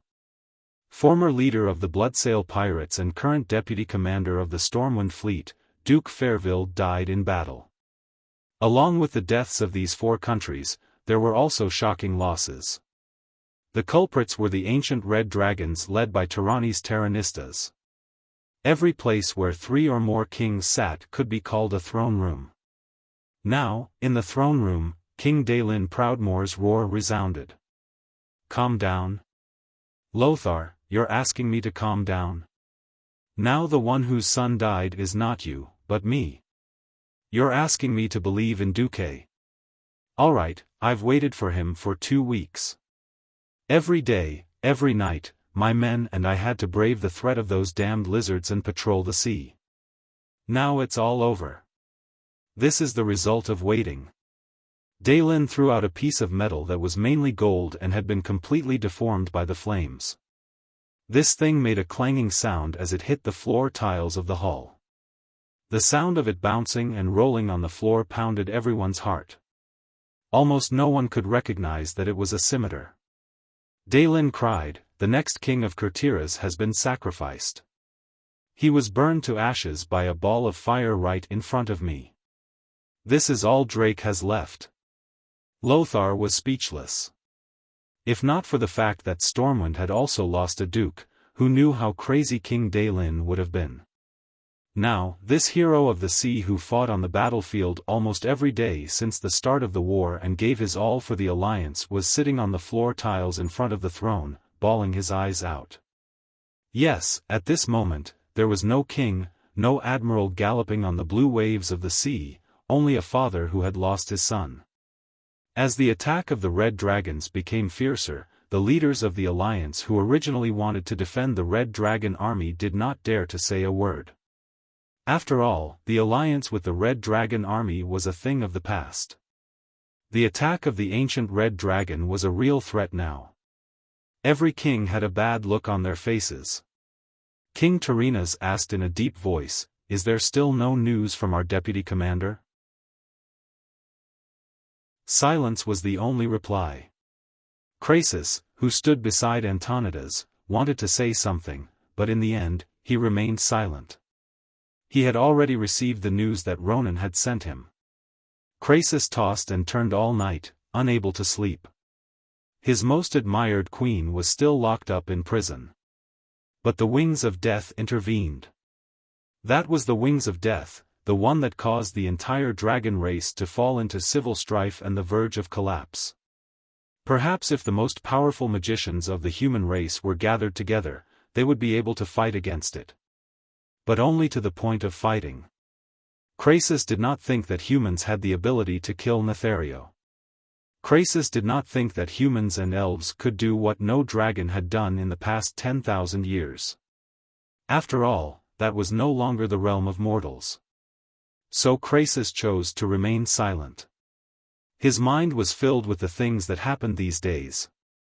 The news from Duque Ronan made him understand that Duque had reached the pinnacle of mortals. Now it was up to him to find help against the wings of death.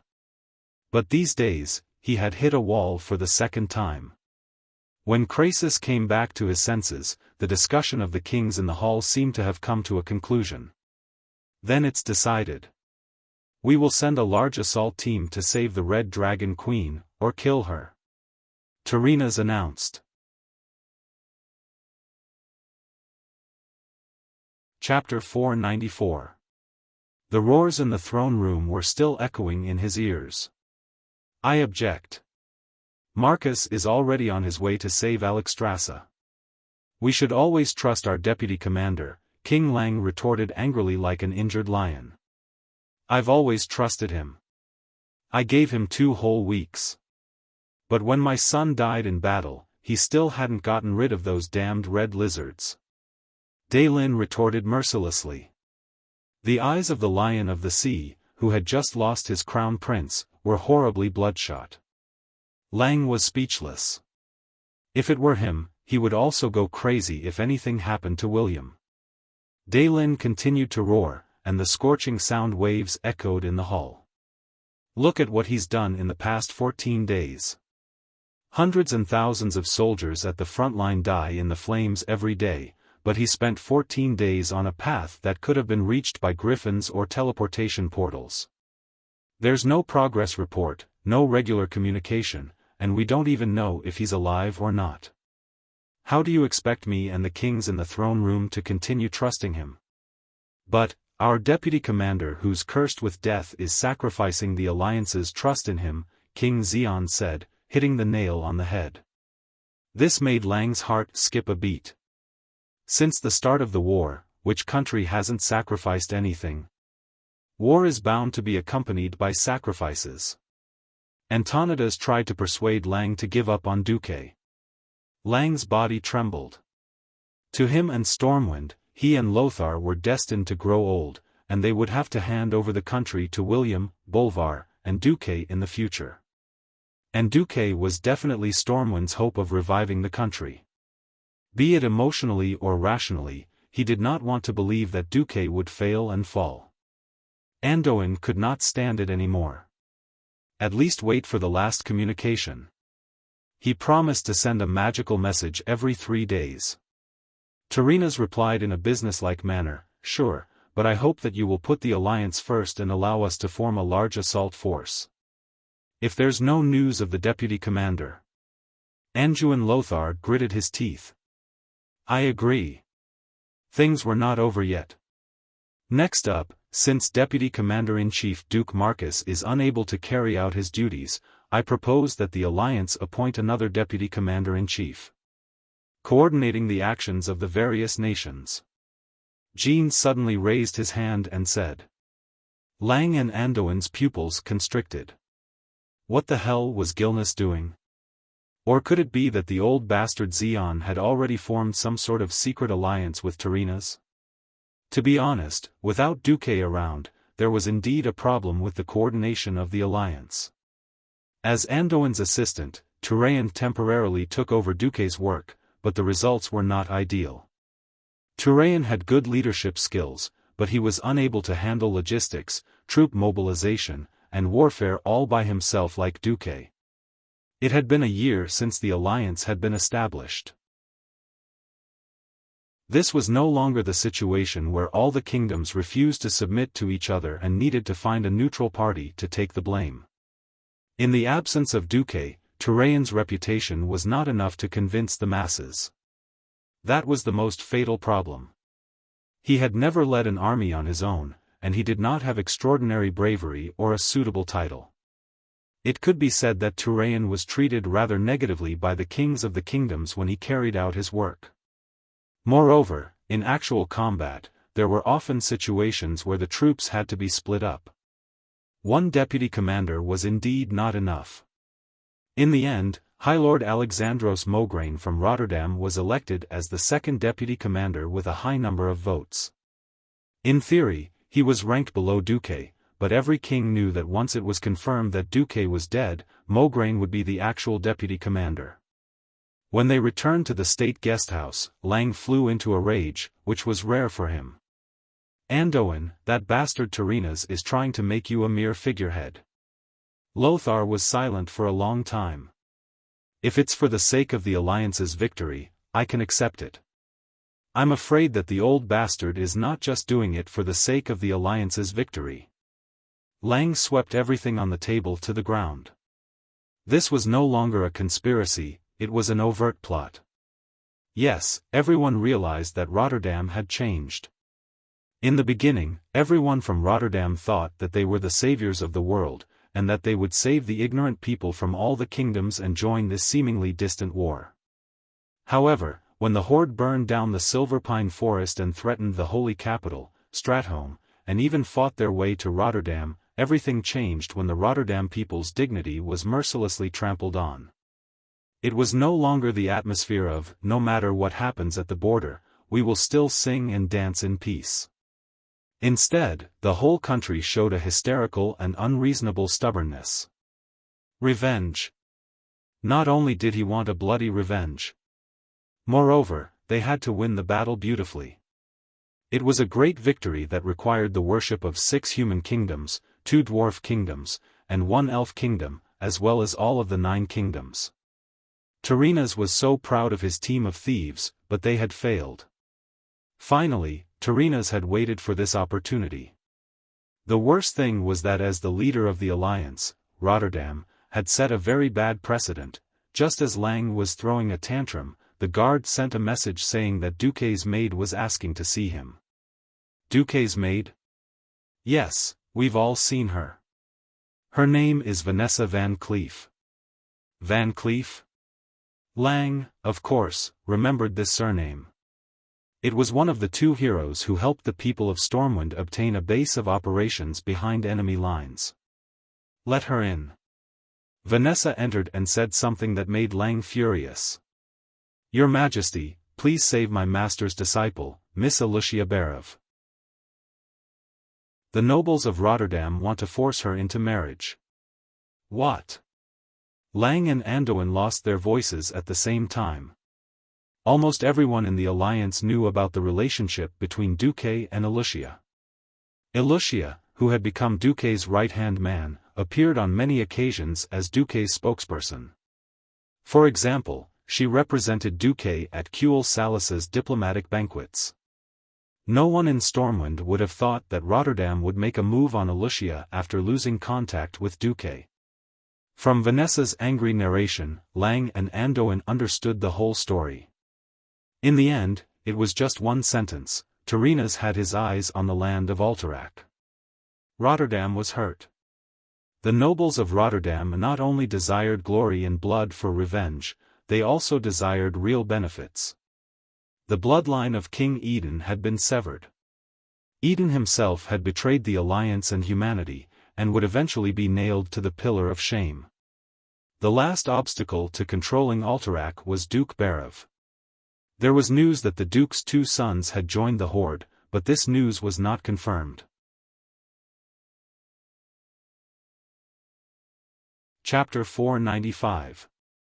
But now, all of Alterac's soldiers were fighting for the Alliance in order to wash away this humiliation. At this time, a rubbish baron from a small family that was not ranked in Rotterdam proposed to the Berev family, hoping to marry Alicia. I am a descendant of the noble Arthi, the Pavin family of East Tiraspol. Our Baron Bas Pavin sincerely proposed to Alicia for 1,000 gold coins. If the Barov family desires the protection of Rotterdam, then a marriage alliance with our family is your best and only choice." Vanessa angrily mimicked the tone of the messenger.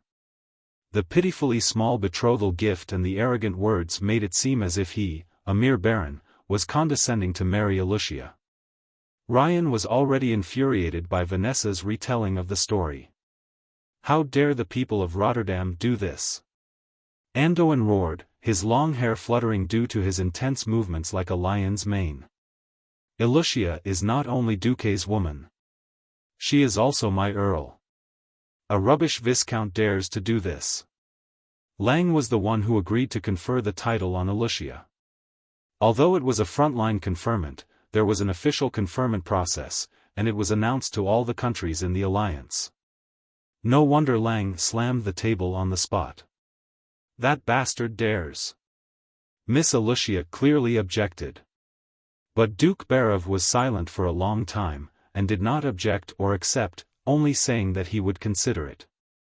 That's right, Alicia did not belong to Alterac in theory. But as long as the blood of the Barov family flowed in her body, she could not completely escape the shackles of the Barov family. The people of Rotterdam knew this, and found a loophole to propose to Duke Barov directly, instead of going through the Stormwind. The flames of anger ignited in the hearts of the king and the minister, and along with the strong beating of their hearts, it poured into the main arteries and into every corner of their bodies.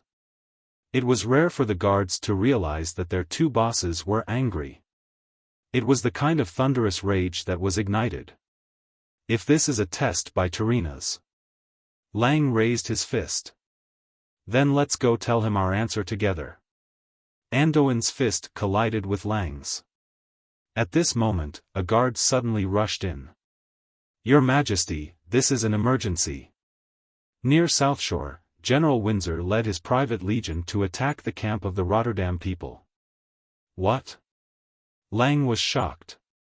And Bolvar and Tom? Asked Anjouan. Duke Verdragon is at the wall of Saladin. General Seamus went to inspect the Jasper mine. Lang and his childhood friend looked at each other and immediately understood that they had to go together to suppress the situation. In fact, when Vanessa came to the Dalajan to meet King Lang, Duque's men were in an uproar. Because it was a secret operation, Duque did not take most of his men with him. After hearing the news, Makarov and Duke's cavalier Captain Kasser immediately led their men to seek justice. What was the concept of 100 knights? A weaker duke could not even afford to keep 100 knights.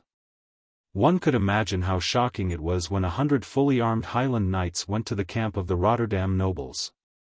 Because of the recent attack by the Red Dragon, the camps of the various countries were almost all set up together. This was to gather a limited number of ballistae, archers, and mages to better deal with the Wyvern. Also because it was located at the rear, the camps of the various countries were separated by the simplest wooden fences. In fact, before the knights reached the camp of the Rotterdam nobles, the people of Rotterdam had already discovered them. After all, they were too big a target. The soldiers guarding the camp looked over in confusion, then froze for a moment, and their faces darkened. The soldiers of Rotterdam who were doing their own things in the camp were also stunned. Go back, you Stormwind people, this is not your turf. The guard yelled angrily. Before he could finish his words, Cass had already rushed forward and immediately shouted, "Get the Pavin out first." Without needing to say anything, the knights next to him threw a few grappling hooks over. There was no need for the people of Rotterdam to open the gate. A magnificent group of 6 knights separated to the left and right, and the ropes tied to the saddles pulled the grappling hooks. With a loud bang, the wooden gate of the Rotterdam nobles' camp was blown away. The collapsing gate smashed onto the back of the guard who had shouted, and the immense force caused the guard who weighed close to 100 kilograms to fall to the ground like a tortoise. When Casa and the rest of the 90 knights rushed into the camp, the soldiers of Rotterdam only then realized that the Southerners had rebelled. How dare they rush into Rotterdam's camp? One by one, they put down what they were doing, and surrounded the knights in anger. But who was Casa? He was an elite Highland knight who had been trained in Arthi.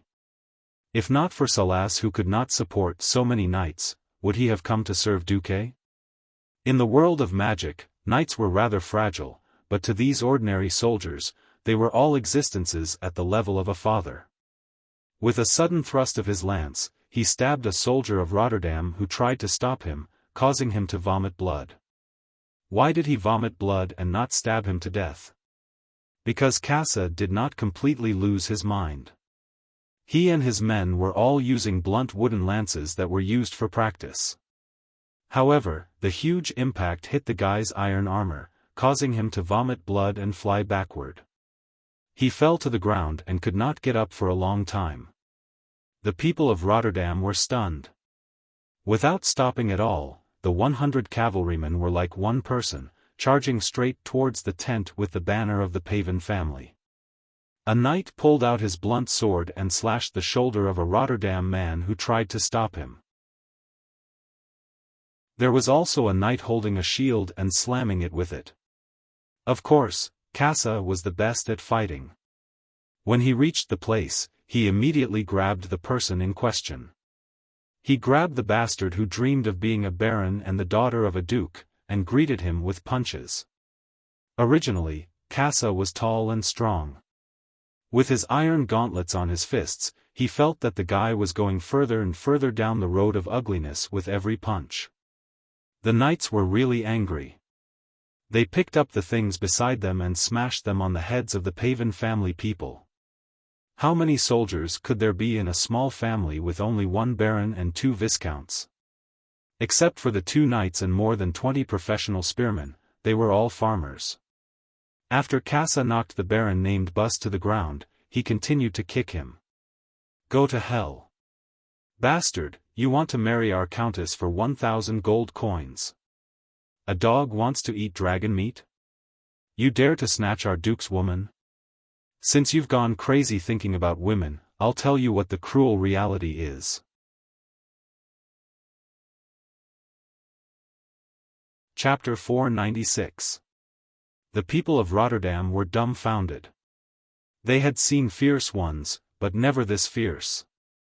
After all, apart from mages, paladins, and other mystical beings who could use extraordinary powers, the most powerful force in a country was the knights. The average knight trained for 8 to 10 years before finishing his apprenticeship. Their combat power was not to be underestimated. Normally, a fully armed knight on a horse could take care of 10 ordinary soldiers and 100 peasant soldiers. 100 knights went up and easily beat the people of the Paven family into dead dogs. In fact, there were only 40 people who attacked directly. The rest were divided into teams of 15, guarding the 4 sides. Any Rotterdam people who dared to come near would be beaten up. They would not stop until the other party was beaten to the ground. If this was Turinas's army camp, or the army camp of a lord like Mograine, it would be impossible for him to survive. Perhaps the Rotterdam people had already fought back. Unfortunately, this was a noble barracks. They came from different families, and they were competitors. After discovering that the Stormwind people were only targeting the Paven family, a group of nobles also joined in the fun and reported to their superiors. Duke Charmas was the trusted aide of King Turinas, and he knew about this test. Almost as soon as he received the news, his stomach hurt.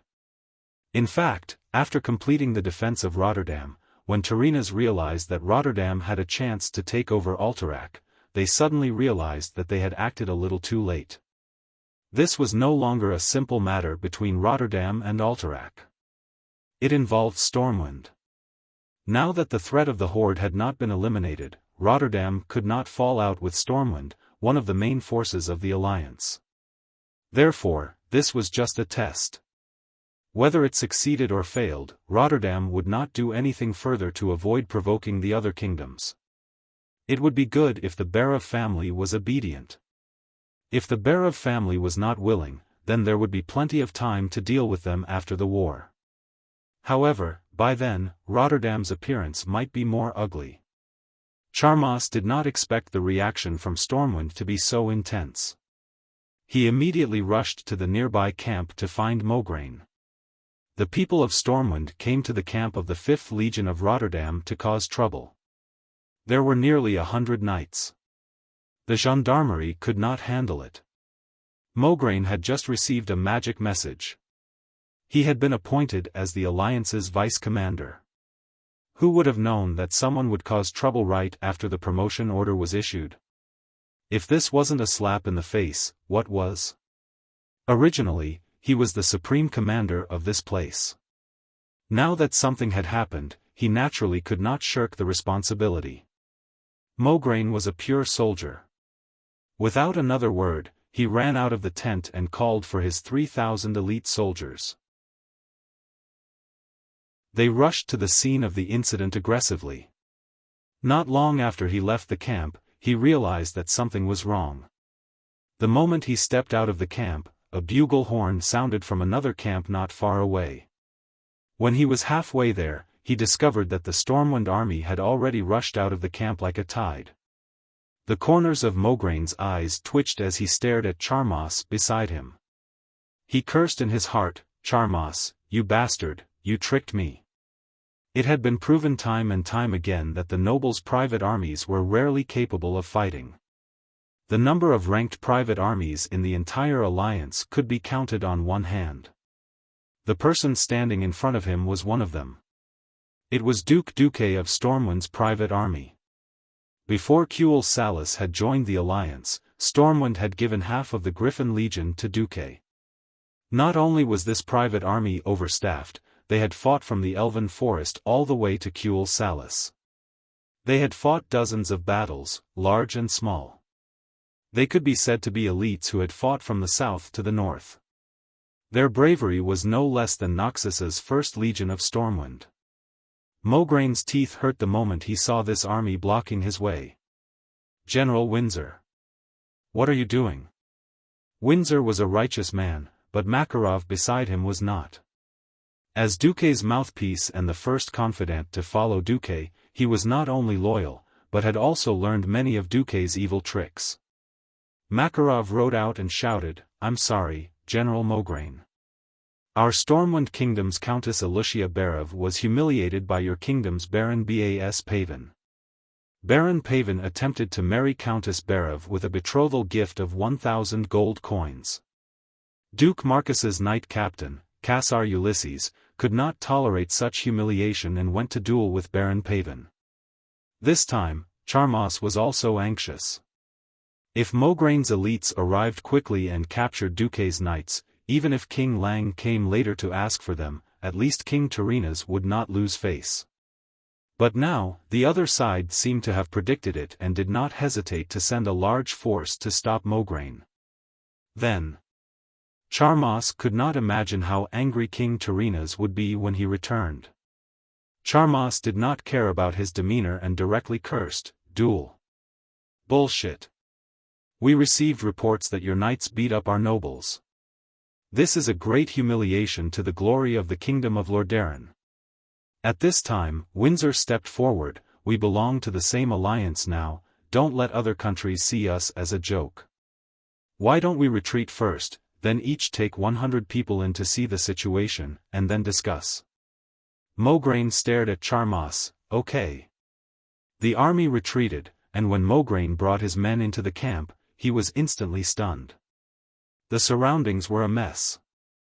In order to avoid being affected, more than 4,000 noble private soldiers were like rabbits being chased into a corner, almost squeezing against the camp wall and shivering.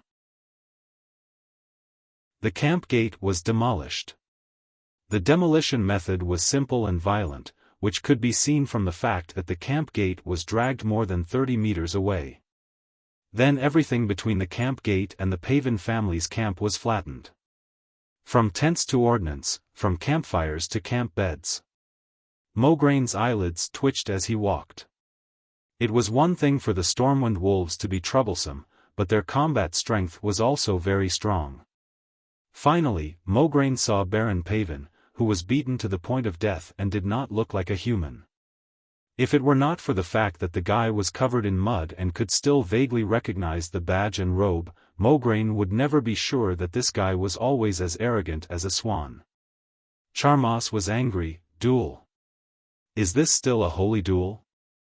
You call yourselves knights, and you even threw away the glory of the knights. This is blasphemy. This is the greatest humiliation to the great kingdom of Lordaeron. I want to report this to the leader of the Menethil Alliance.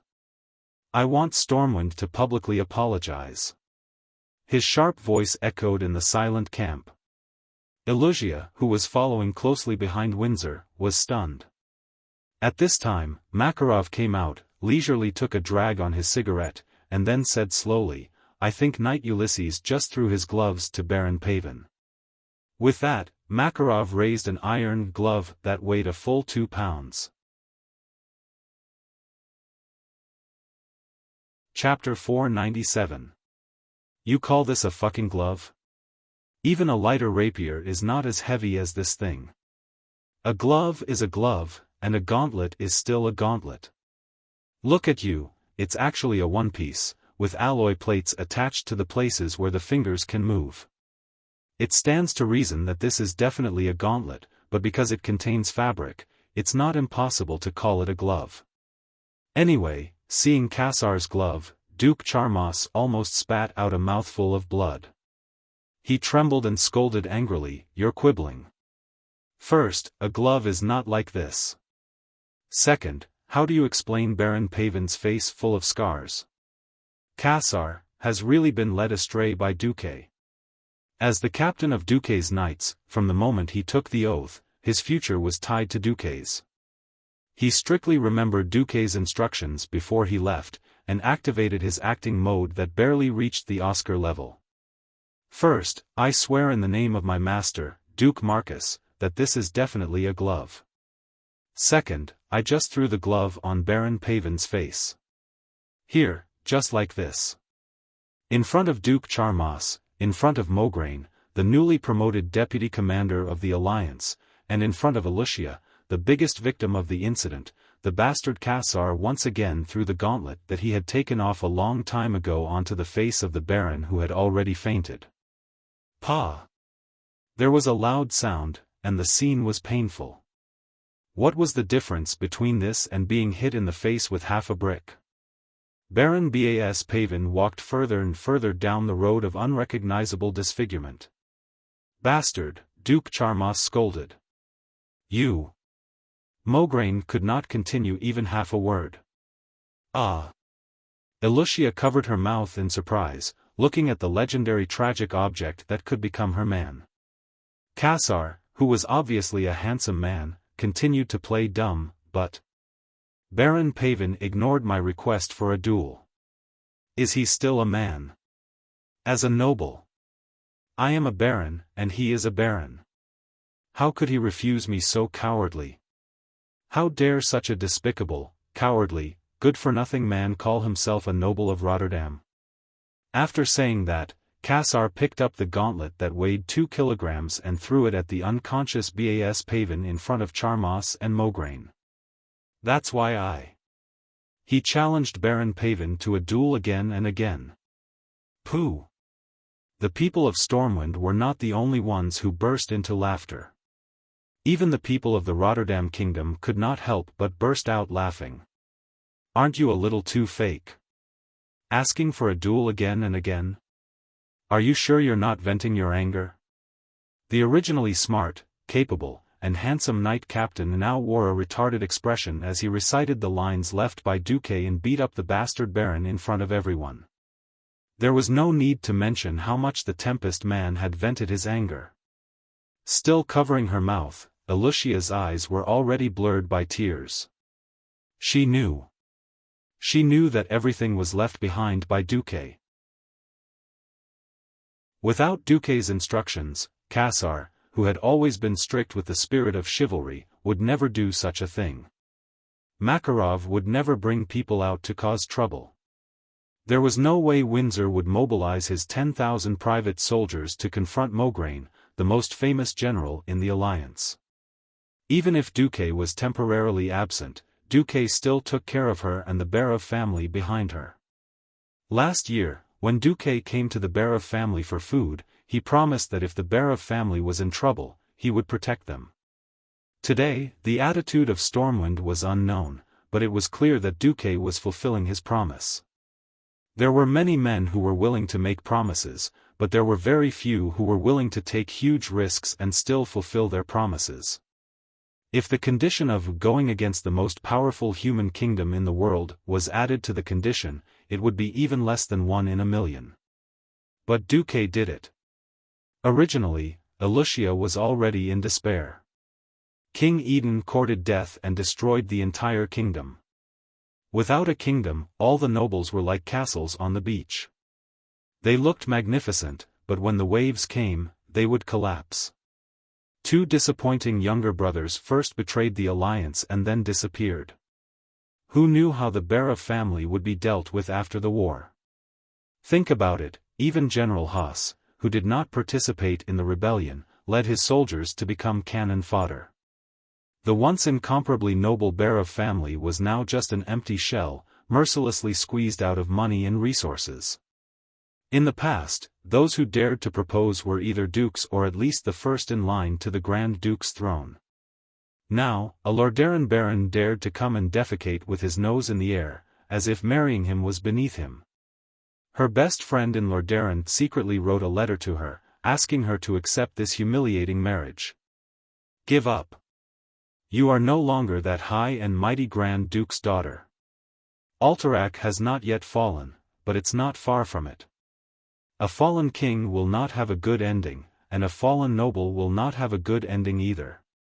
In history, many men who participated in the rebellion were hanged, and many daughters who were implicated became the victor's playthings, dying with hatred.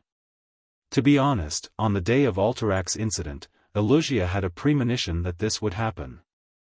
However, at that time, Duque was there to support her heart, opening his broad chest to become her, and even the entire Barov family's safe harbor.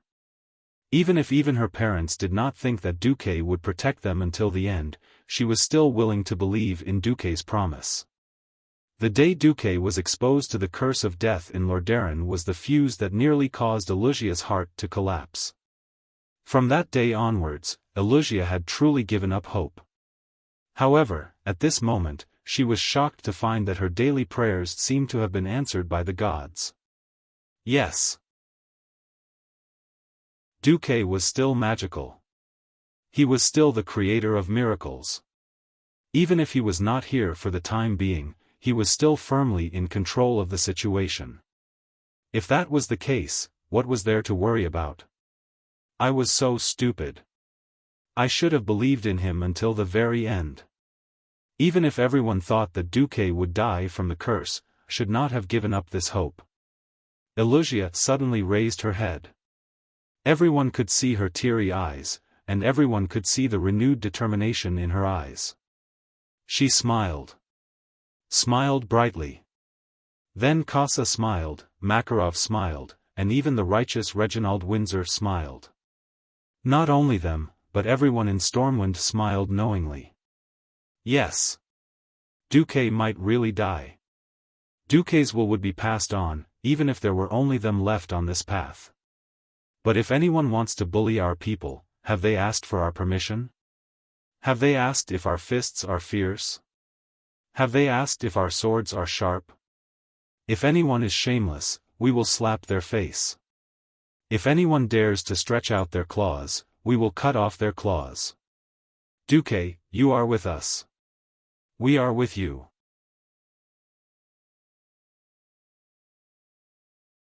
Chapter 498.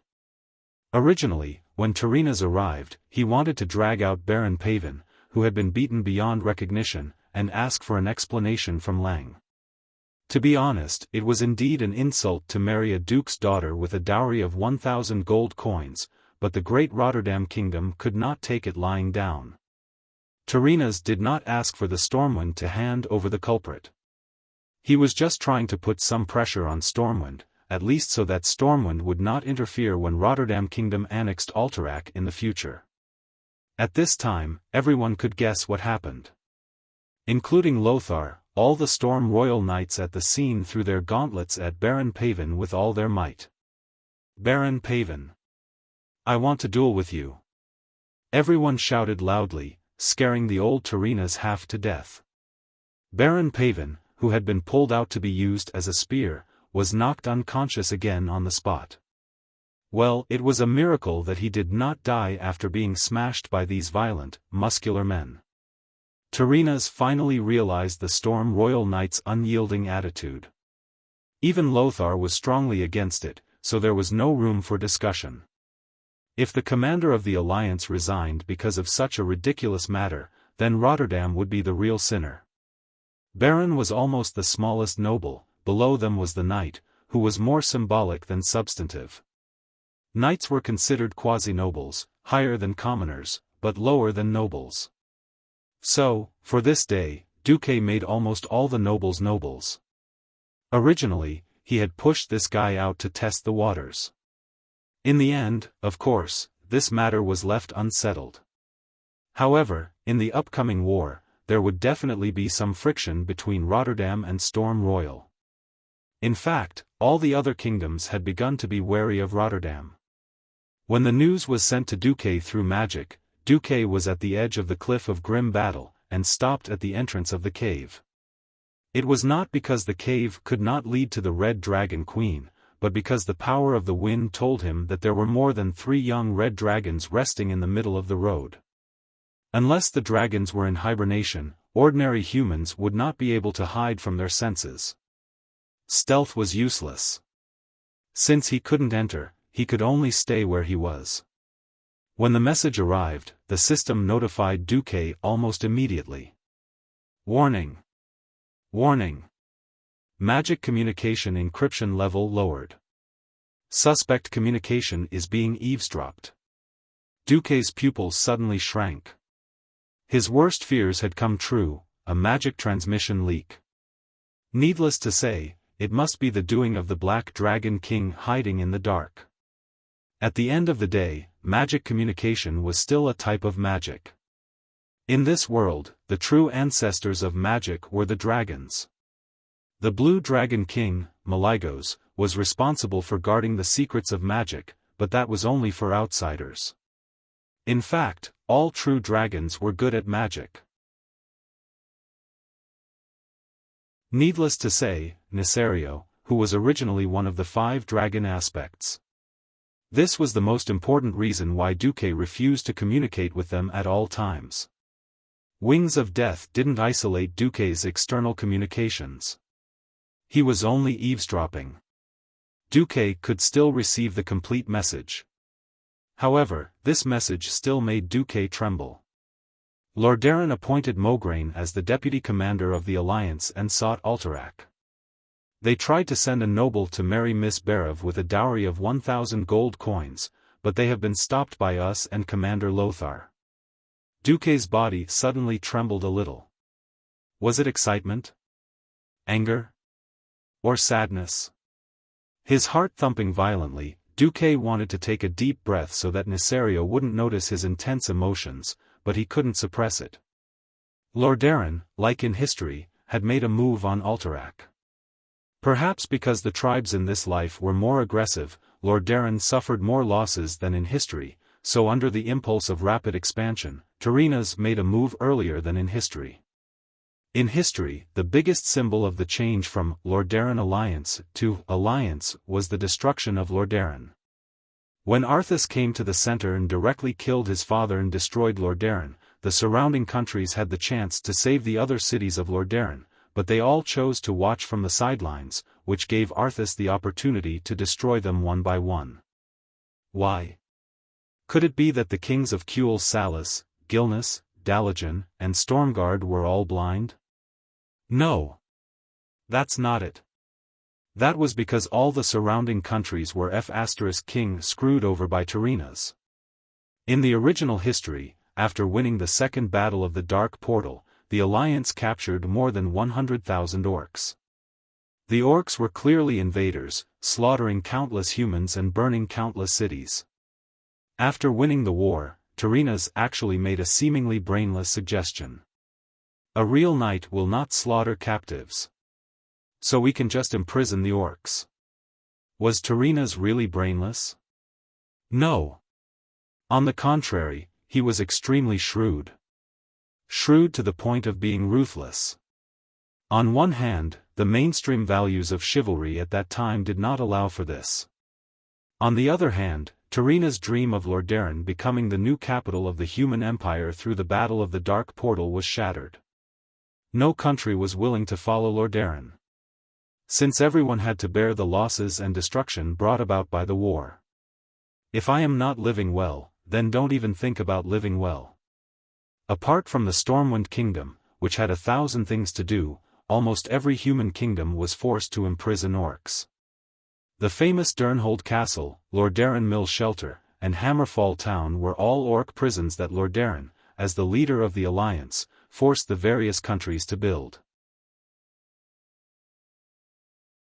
The economies of the various countries were already on the brink of collapse because of the war, and they were forced to carry this huge burden by Tyrrhenas, who pretended to be a saint. It would be strange if they were angry. The truth was, after hearing that Lordaeron had fallen, the leaders of the various countries clapped their hands in joy. In the end, they all ignored the fact that the Scourge army was made up of immortals, and were overwhelmed by the immortals who had the absolute advantage in numbers. So, when Duque heard that the old bastard Tyrrhenas had finally made his move, Duque still felt a sense of anger. Is this the result I wanted? In order to preserve the vitality of the alliance, I lived every day seriously after I transmigrated. Even after obtaining millions of dollars, I did not waste a single day. I spent all my time improving myself and the strength of the entire alliance. I did not skimp on every major event. Every day, I repeatedly thought about how I could change the course of history. Because I thought that even if I could not win every battle beautifully, at least I could bring more hope to the alliance. But, Tai Roy. Nah. See. How the hell did you treat me? Chapter 499. I'm working hard for the alliance, coordinating with so many kingdoms day and night. I'm in charge of war, logistics, diplomacy, and coordination. Your hometown, Lordaeron, was almost raided, and I had to bring people to save you.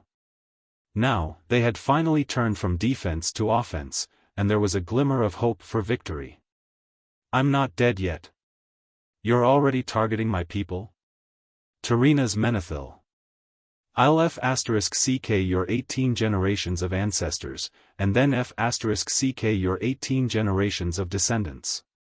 Duque gritted his teeth, his chest rising and falling rapidly. His arms trembled from the excessive force, and his nails dug deep into his palms.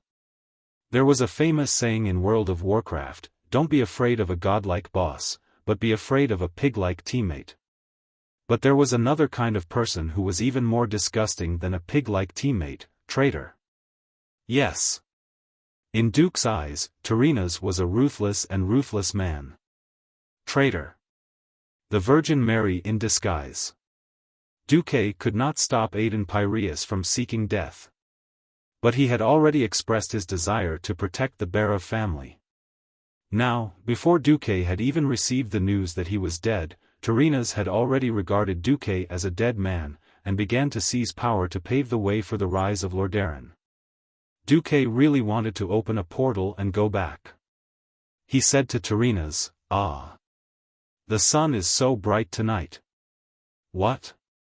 You're asking me why there's sun at night? It's simple. Because Tyrrhenas, you son of a bitch, are blind. You can't see the situation, and you can't see the future, yet you're sitting in the highest position. You trash. Your heart is as black as the darkest night. Ha ha ha. Ha ha ha. Duque suddenly ran out of the cave and laughed wildly on the mountainside. His laughter was carried far away by the strong wind. At first, Duke was still thinking that he should stop Tyrrhena's precious son, Arthas, from killing his own father since he was familiar with history. For some inexplicable reason, Duque was suddenly filled with a strong desire to see Arthis commit patricide. That old bastard's shocked and terrified expression must be great. Hoo. Looks like you really want me dead. But, I won't. Duque's eyes suddenly became firm and determined. His fierce gaze was as sharp as a sword. Like raging waves. However, just as Duque's thoughts were in a mess, he suddenly received a new message from Krasis. Sorry, all of them failed. Duque was certain that Krasis, who was the most talented in magic among the dragons, had sensed Deathwing's eavesdropping. That was why he sent such a baffling magical message that only Duque could understand. Duque was suddenly horrified. What the hell was going on? Wasn't it Krasis who convinced the other 3 dragon aspects in history?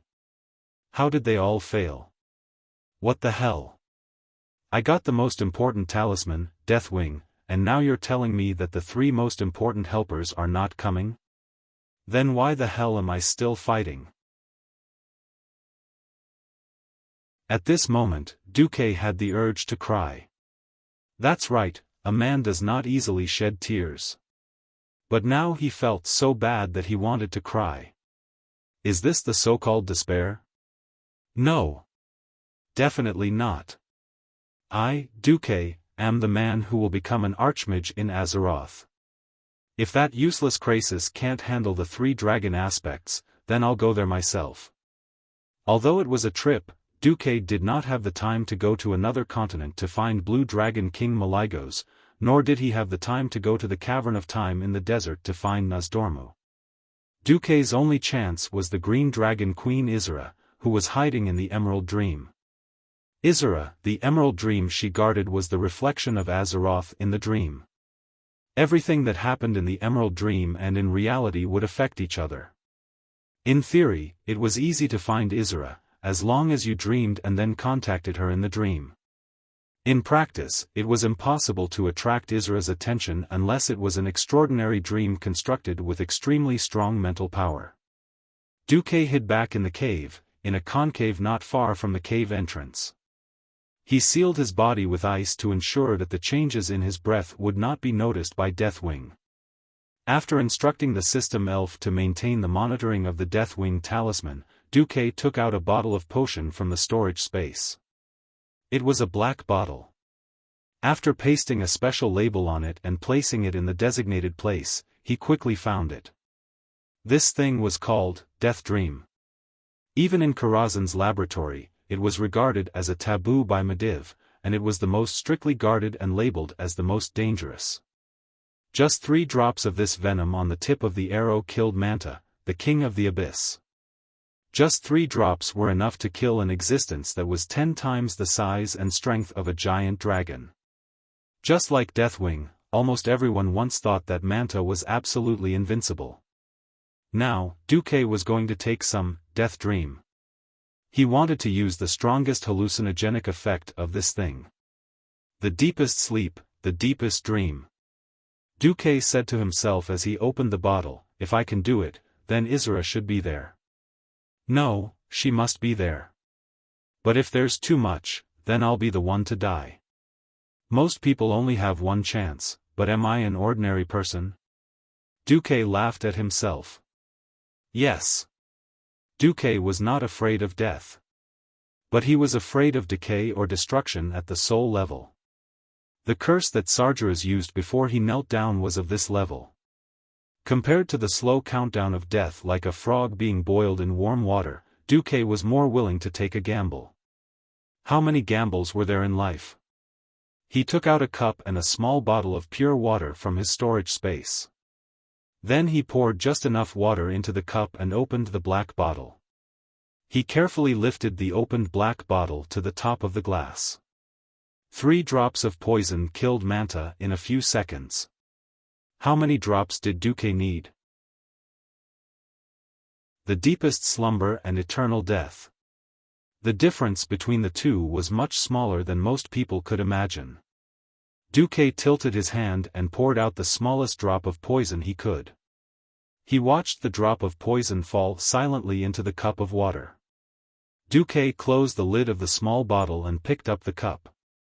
Damn, it would be great if there was a comfortable spring bed at this time. Duque added, well, it would be better if there were 2 elven girls with big breasts to accompany me on my left and right. Duque smiled and said to himself, come on. Drink this cup of dichlorvos. After saying that, he drank it in one gulp.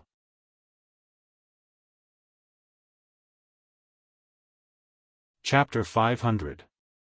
The gale howled in the pale sky, and countless misty grayish-white drifted erratically in front of the towering grim battle fortress. The grayish-white that symbolized death filled every corner of his field of vision. It was like watching an old black-and-white movie. A familiar yet unfamiliar chill ran through his body. Duque shuddered and suddenly realized that this scene was really King familiar. He looked down at his translucent hands, and then at the translucent woman with white wings in front of him. Duque suddenly realized. Ck. I'm dying. Ck, how long has it been? I've almost forgotten this feeling. How long has it been since the last time I died and ran my corpse? The only good thing was that the system was still there. The system notification said, you're dead. Do you want to activate instant corpse resurrection? If yes, please pay additional soul power. Yes/no? Duque decisively clicked yes. Duque had no choice at all. The despicable black dragon was staring at him now. If he really found out and took back the black dragon amulet, he would really have no place to cry. In fact, Deathwing really did find out. He felt that the faint soul connection between himself and Duque was temporarily interrupted. Nisario, who had transformed into his human form and was hiding at the foot of the mountain, frowned. However, in the next moment, he found that the soul connection was restored. There was no mistake. Could it be that I'm too close to the demon's soul, causing problems with my perception? After thinking about it, the demon's soul refused to be touched by any dragon. In order to prevent him from interfering again, the seal that the 4 bastards put on was quite terrifying. He was not afraid of going up against the 4 guys who did not have full strength, but he was afraid of encountering the demon's soul. The backlash of the demon's soul on the entire dragon race was no laughing matter. On the other side, in the ice, Duque panted heavily. Looking at the black dragon amulet in his hand, Duque was speechless for a long time. Ck, it's too much, and I died. Duque smiled bitterly. If it wasn't for the soul force that Medivh had left for him, he would have turned to dust after enduring for 14 days. Alright. I'll take a smaller portion this time. Duque used half of the amount from last time and drank it with water. This time, it wasn't the fairy sister whose vision went dark and she directly saw the grave. Instead, it was a faintly discernible murmur that sounded like the wind, but also like some kind of love action movie. Duke felt unwell. Because he recognized that this was Aurelia's purposely suppressed moaning when he stabbed her in the back. The scene in front of him instantly changed. Duque was dreaming, and it was the most intense kind.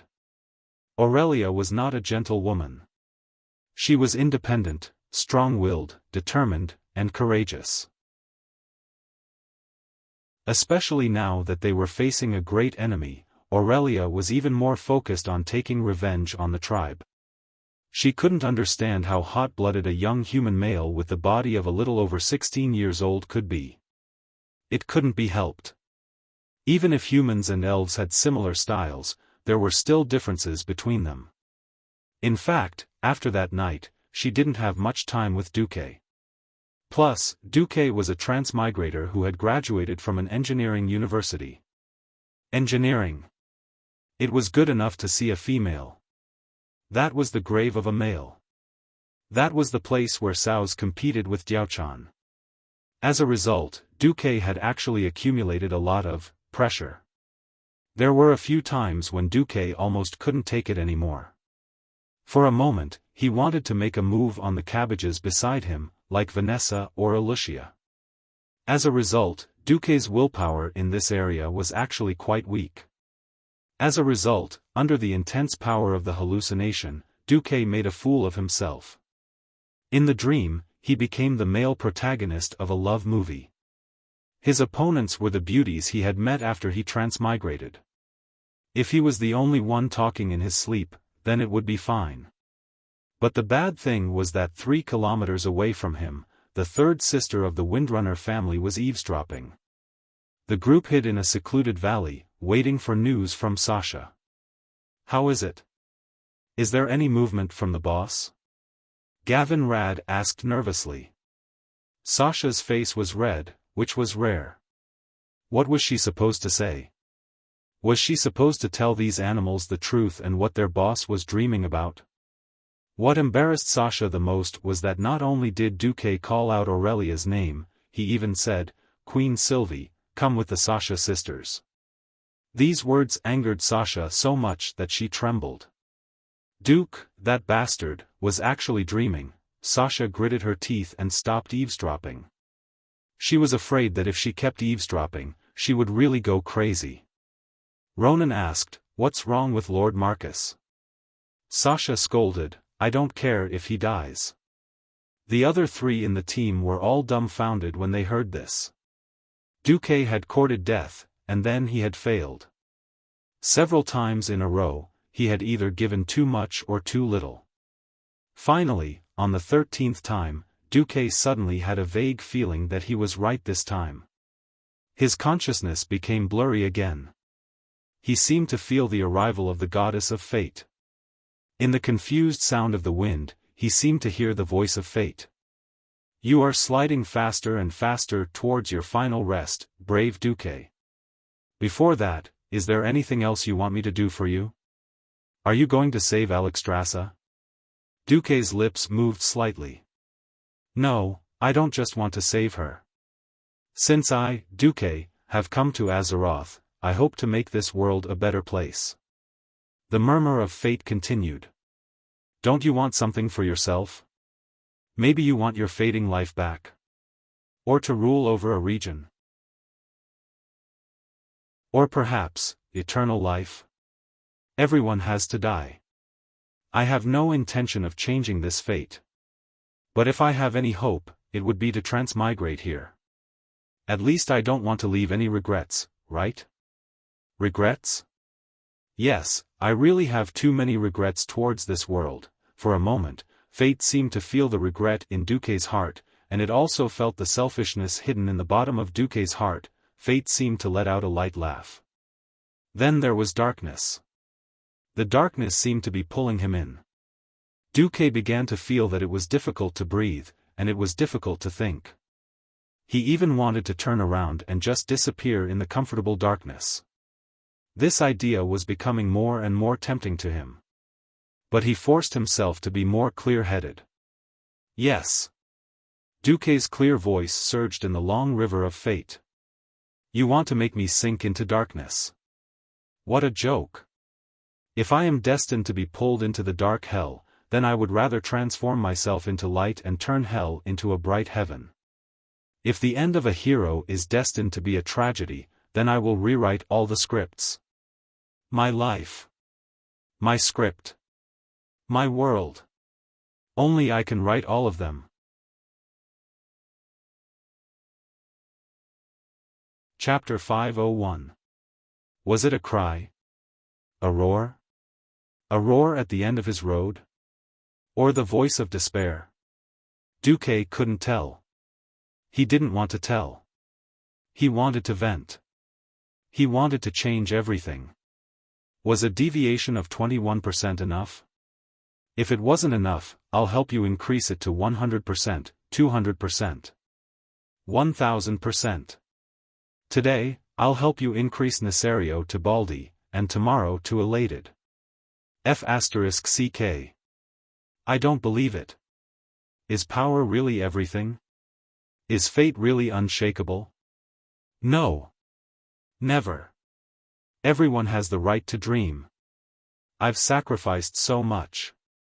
I've changed this world so much. Why am I not qualified to break fate and turn dreams into reality? In a domain that Duque couldn't see, with his soul as the center, a wave of strange ripples spread out. In the calm spiritual world, a gust of wind began to stir. It set off monstrous waves, and it stirred up every dream. Many images came rushing at him, but they weren't his dreams. They were other people's dreams. At this moment, Duque saw humans, elves, dwarves, and even orcs and goblins, as well as their wishes and requests. He endured the pain of their nightmares and tasted their sweet feelings. If Duque's previous memories could produce dreams with a capacity of 10 terabytes, then the dreams he was stirring now had a capacity of billions, trillions. There were clearly countless dreamscapes, but Duque's dream of destiny stood out from the countless dreamscapes, struggling to move forward, leaving all the other dreamscapes behind. Ah! This was a cry that transcended the mortal world. Ah! This was a cry that shook the dream world. Ah! This was a roar that shook the river of fate. Every time this voice seemed to reach its peak and could no longer go higher, it was as if a higher mountain would appear for it to surpass, for it to step on as proof that it had surpassed it. Countless dreams began to resonate with Duque's dream, emitting the strongest sound that could spread throughout the entire dream world. Suddenly, Duque felt himself being pulled up and pulled to a place full of light and color. Almost at the same time, his heavy breathing became smoother, and his frozen and sluggish thoughts became smoother. He didn't open his eyes, but he felt like he was immersed in a green, dazed world. In the flowing green space, another illusion appeared.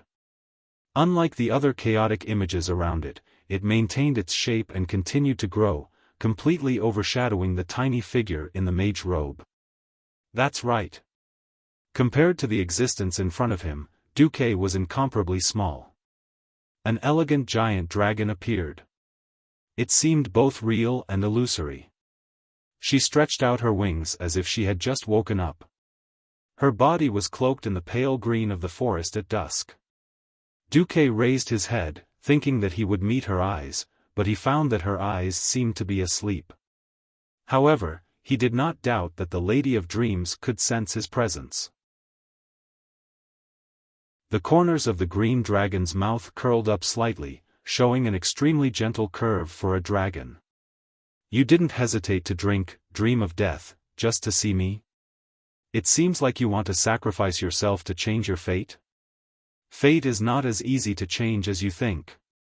Besides, I won't let you make such a sacrifice, Duke Marcus. From the day you descended into this world and entered my domain, you have always been the person in my dream that I am most interested in.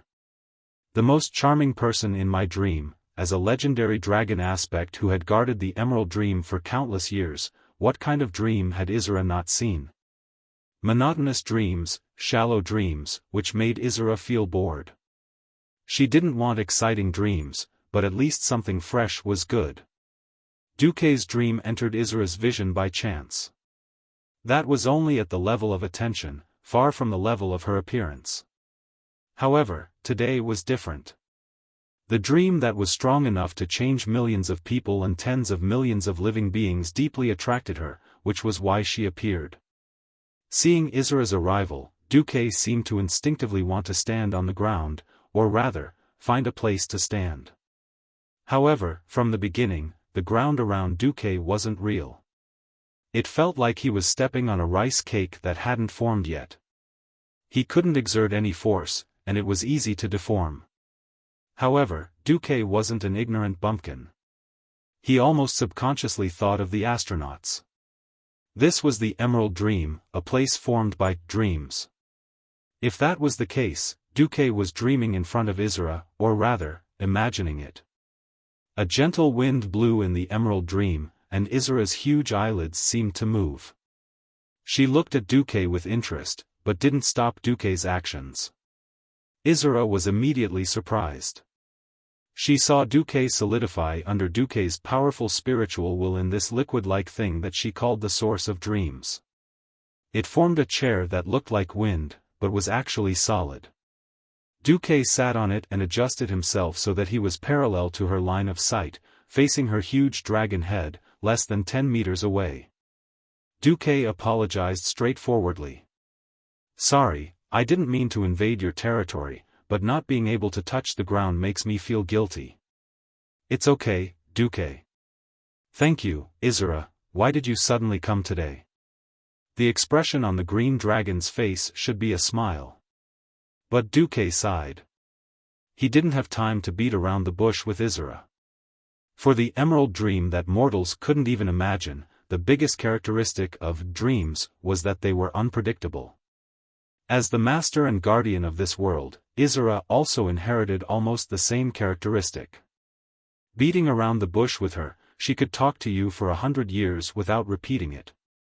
"You're so elegant, so polite, and you don't even put on the airs of a dragon in front of a mere mortal like me. Why do you pretend you didn't see all this? Why did you repeatedly reject the pleas of a great red dragon when Crassus, or Cleostras, found you?"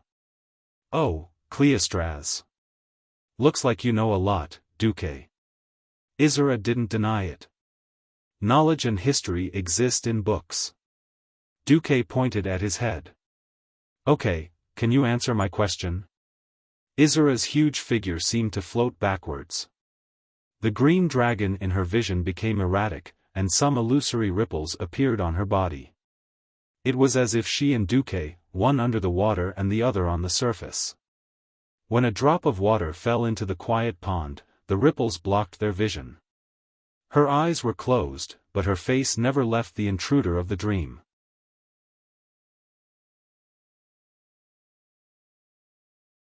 Chapter 502. Why turn a blind eye? It's not that simple to save Alexstrasza. And I can feel Nesario lurking near her. If I force myself to fight Nesario, the price I might have to pay. Even I don't know if it's worth it. If even I fall, that will be the day the emerald dream collapses. Duque was about to say something, but he suddenly found that he could not speak. Yes, this was Izura's territory. She was the absolute master here. Even in the distant past, we dragon aspects were only given the responsibility of protecting this world. Izura sighed. Duque found that he could speak. "Are you trying to say that humans, elves, and dwarves are not within your protection?" Izura did not reply directly. "Isn't it better to let this world run its own course? If Alexstrasza is destined to be rescued, then what is predestined will naturally happen, right?" Her indifference, and the indifference of the three dragon aspects, made Duque extremely unhappy. Duque raised his head proudly. "Although I'm sorry, I have to say that you're wrong. Fate has its own trajectory, but it will never remain the same. There is no predestined death, nor is there a predestined failure. If every existence were to hide and dream like you when faced with a choice, that would be a natural failure." Izura was silent. "Or are you afraid of the wing of death, Neltharion himself?" Izura retracted her wings. "Don't mention him." The corners of Duque's mouth curved coldly, and he continued to interrogate. "Why not? Answer me, great Izura. Is it the memories of him that give you nightmares? Or is it his own actions that cause the plague of nightmares in the world of dreams?" Although her eyes were still closed, Duque knew that Izura must have some kind of fear of Deathwing in her heart. "I swear, I'll never enter his dreams again. He is probably the only character who is more terrifying in his dreams than when he is awake." If Crassus heard Izura's words, the red dragon would probably be dumbfounded. But Duke knew very well why this was the case. After the ancient god Enzos used the whispers of the ancient god to drive Nesario crazy, Nesario had actually been suffering from severe schizophrenia for a long time. Reason with a lunatic? That's really hee-hee. Duque did not care about Izura's psychological trauma towards Nesario at all. He was only focused on one thing from the beginning to the end, whether he could summon the three ancient dragons to fight Deathwing to the death. This was not an easy task. Firstly, the demon's soul had taken away their strength. Although they wouldn't be reduced to such a state, their strength would still be reduced by 50%. Secondly, Duque could clearly see that these fellows were only willing to guard their own land after 10,000 years had passed since the era of the dragons. The Blue Dragon King, Malygos, had become mentally ill because the Blue Dragon army had been wiped out and his wife had died. The Bronze Dragon King, Nozdormu, was only willing to focus on his collection every day. He had become a shut-in. The Green Dragon Queen, Isra, was already considered easy to talk to. Duque raised his head high. "You're afraid of Nesario, but you and your race still haven't given up on humans, elves, and dwarves, haven't you? Even if you're afraid, you're still looking for a way to destroy Nesario, aren't you?" Isra sighed. "So what? Even if I drag Nesario into the Emerald Dream, I can't destroy him. Even in my domain, there are limits." Duque's voice became clearer and louder. "What you can't do doesn't mean that others and other races can't do it. In this world, humans are indeed a new race. But so what? Haven't we created enough miracles? Haven't humans realized those seemingly absurd dreams many times? Since you think you can't do it, why don't you dare to give it a try and let me rewrite your destiny for you?" The Green Dragon Queen's huge body trembled. "Isra, let me tell you, I've obtained a way to save Alexstrasza. Regardless of whether I can get your help or not, I will persist in fighting Deathwing with her. The only difference between whether you, Malygos, and Nozdormu join us is whether we can take this opportunity to deal a heavy blow to Deathwing. Just because you don't dare doesn't mean that the other dragon aspects don't dare. Help me contact Malygos and Nozdormu. I'll convince them." Duque knew that Isra was still a little lacking in courage, or rather, she didn't trust him enough.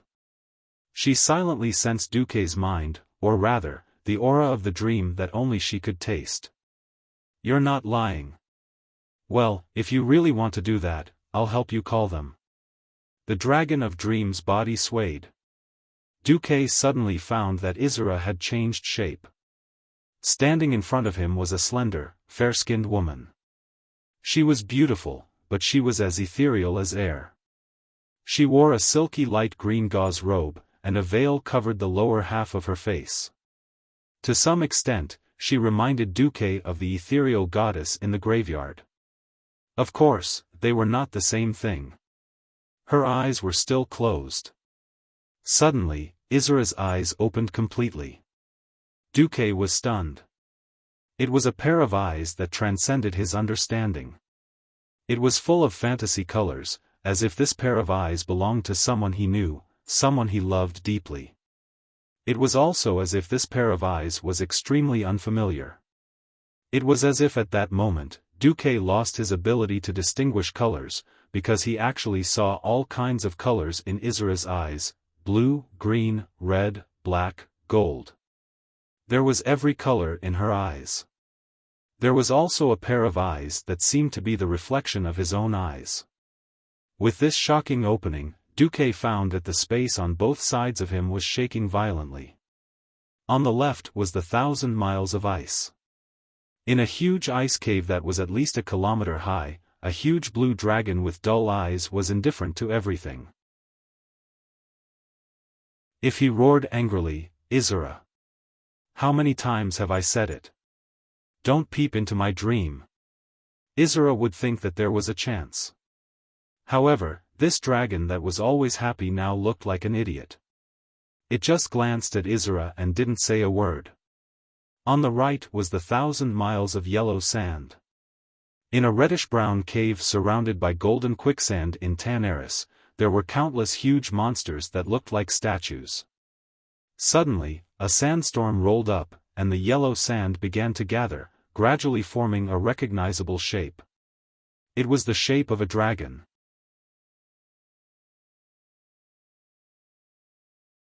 Chapter 503. It was the size of Malygos, and it stretched its dusty brown wings lazily.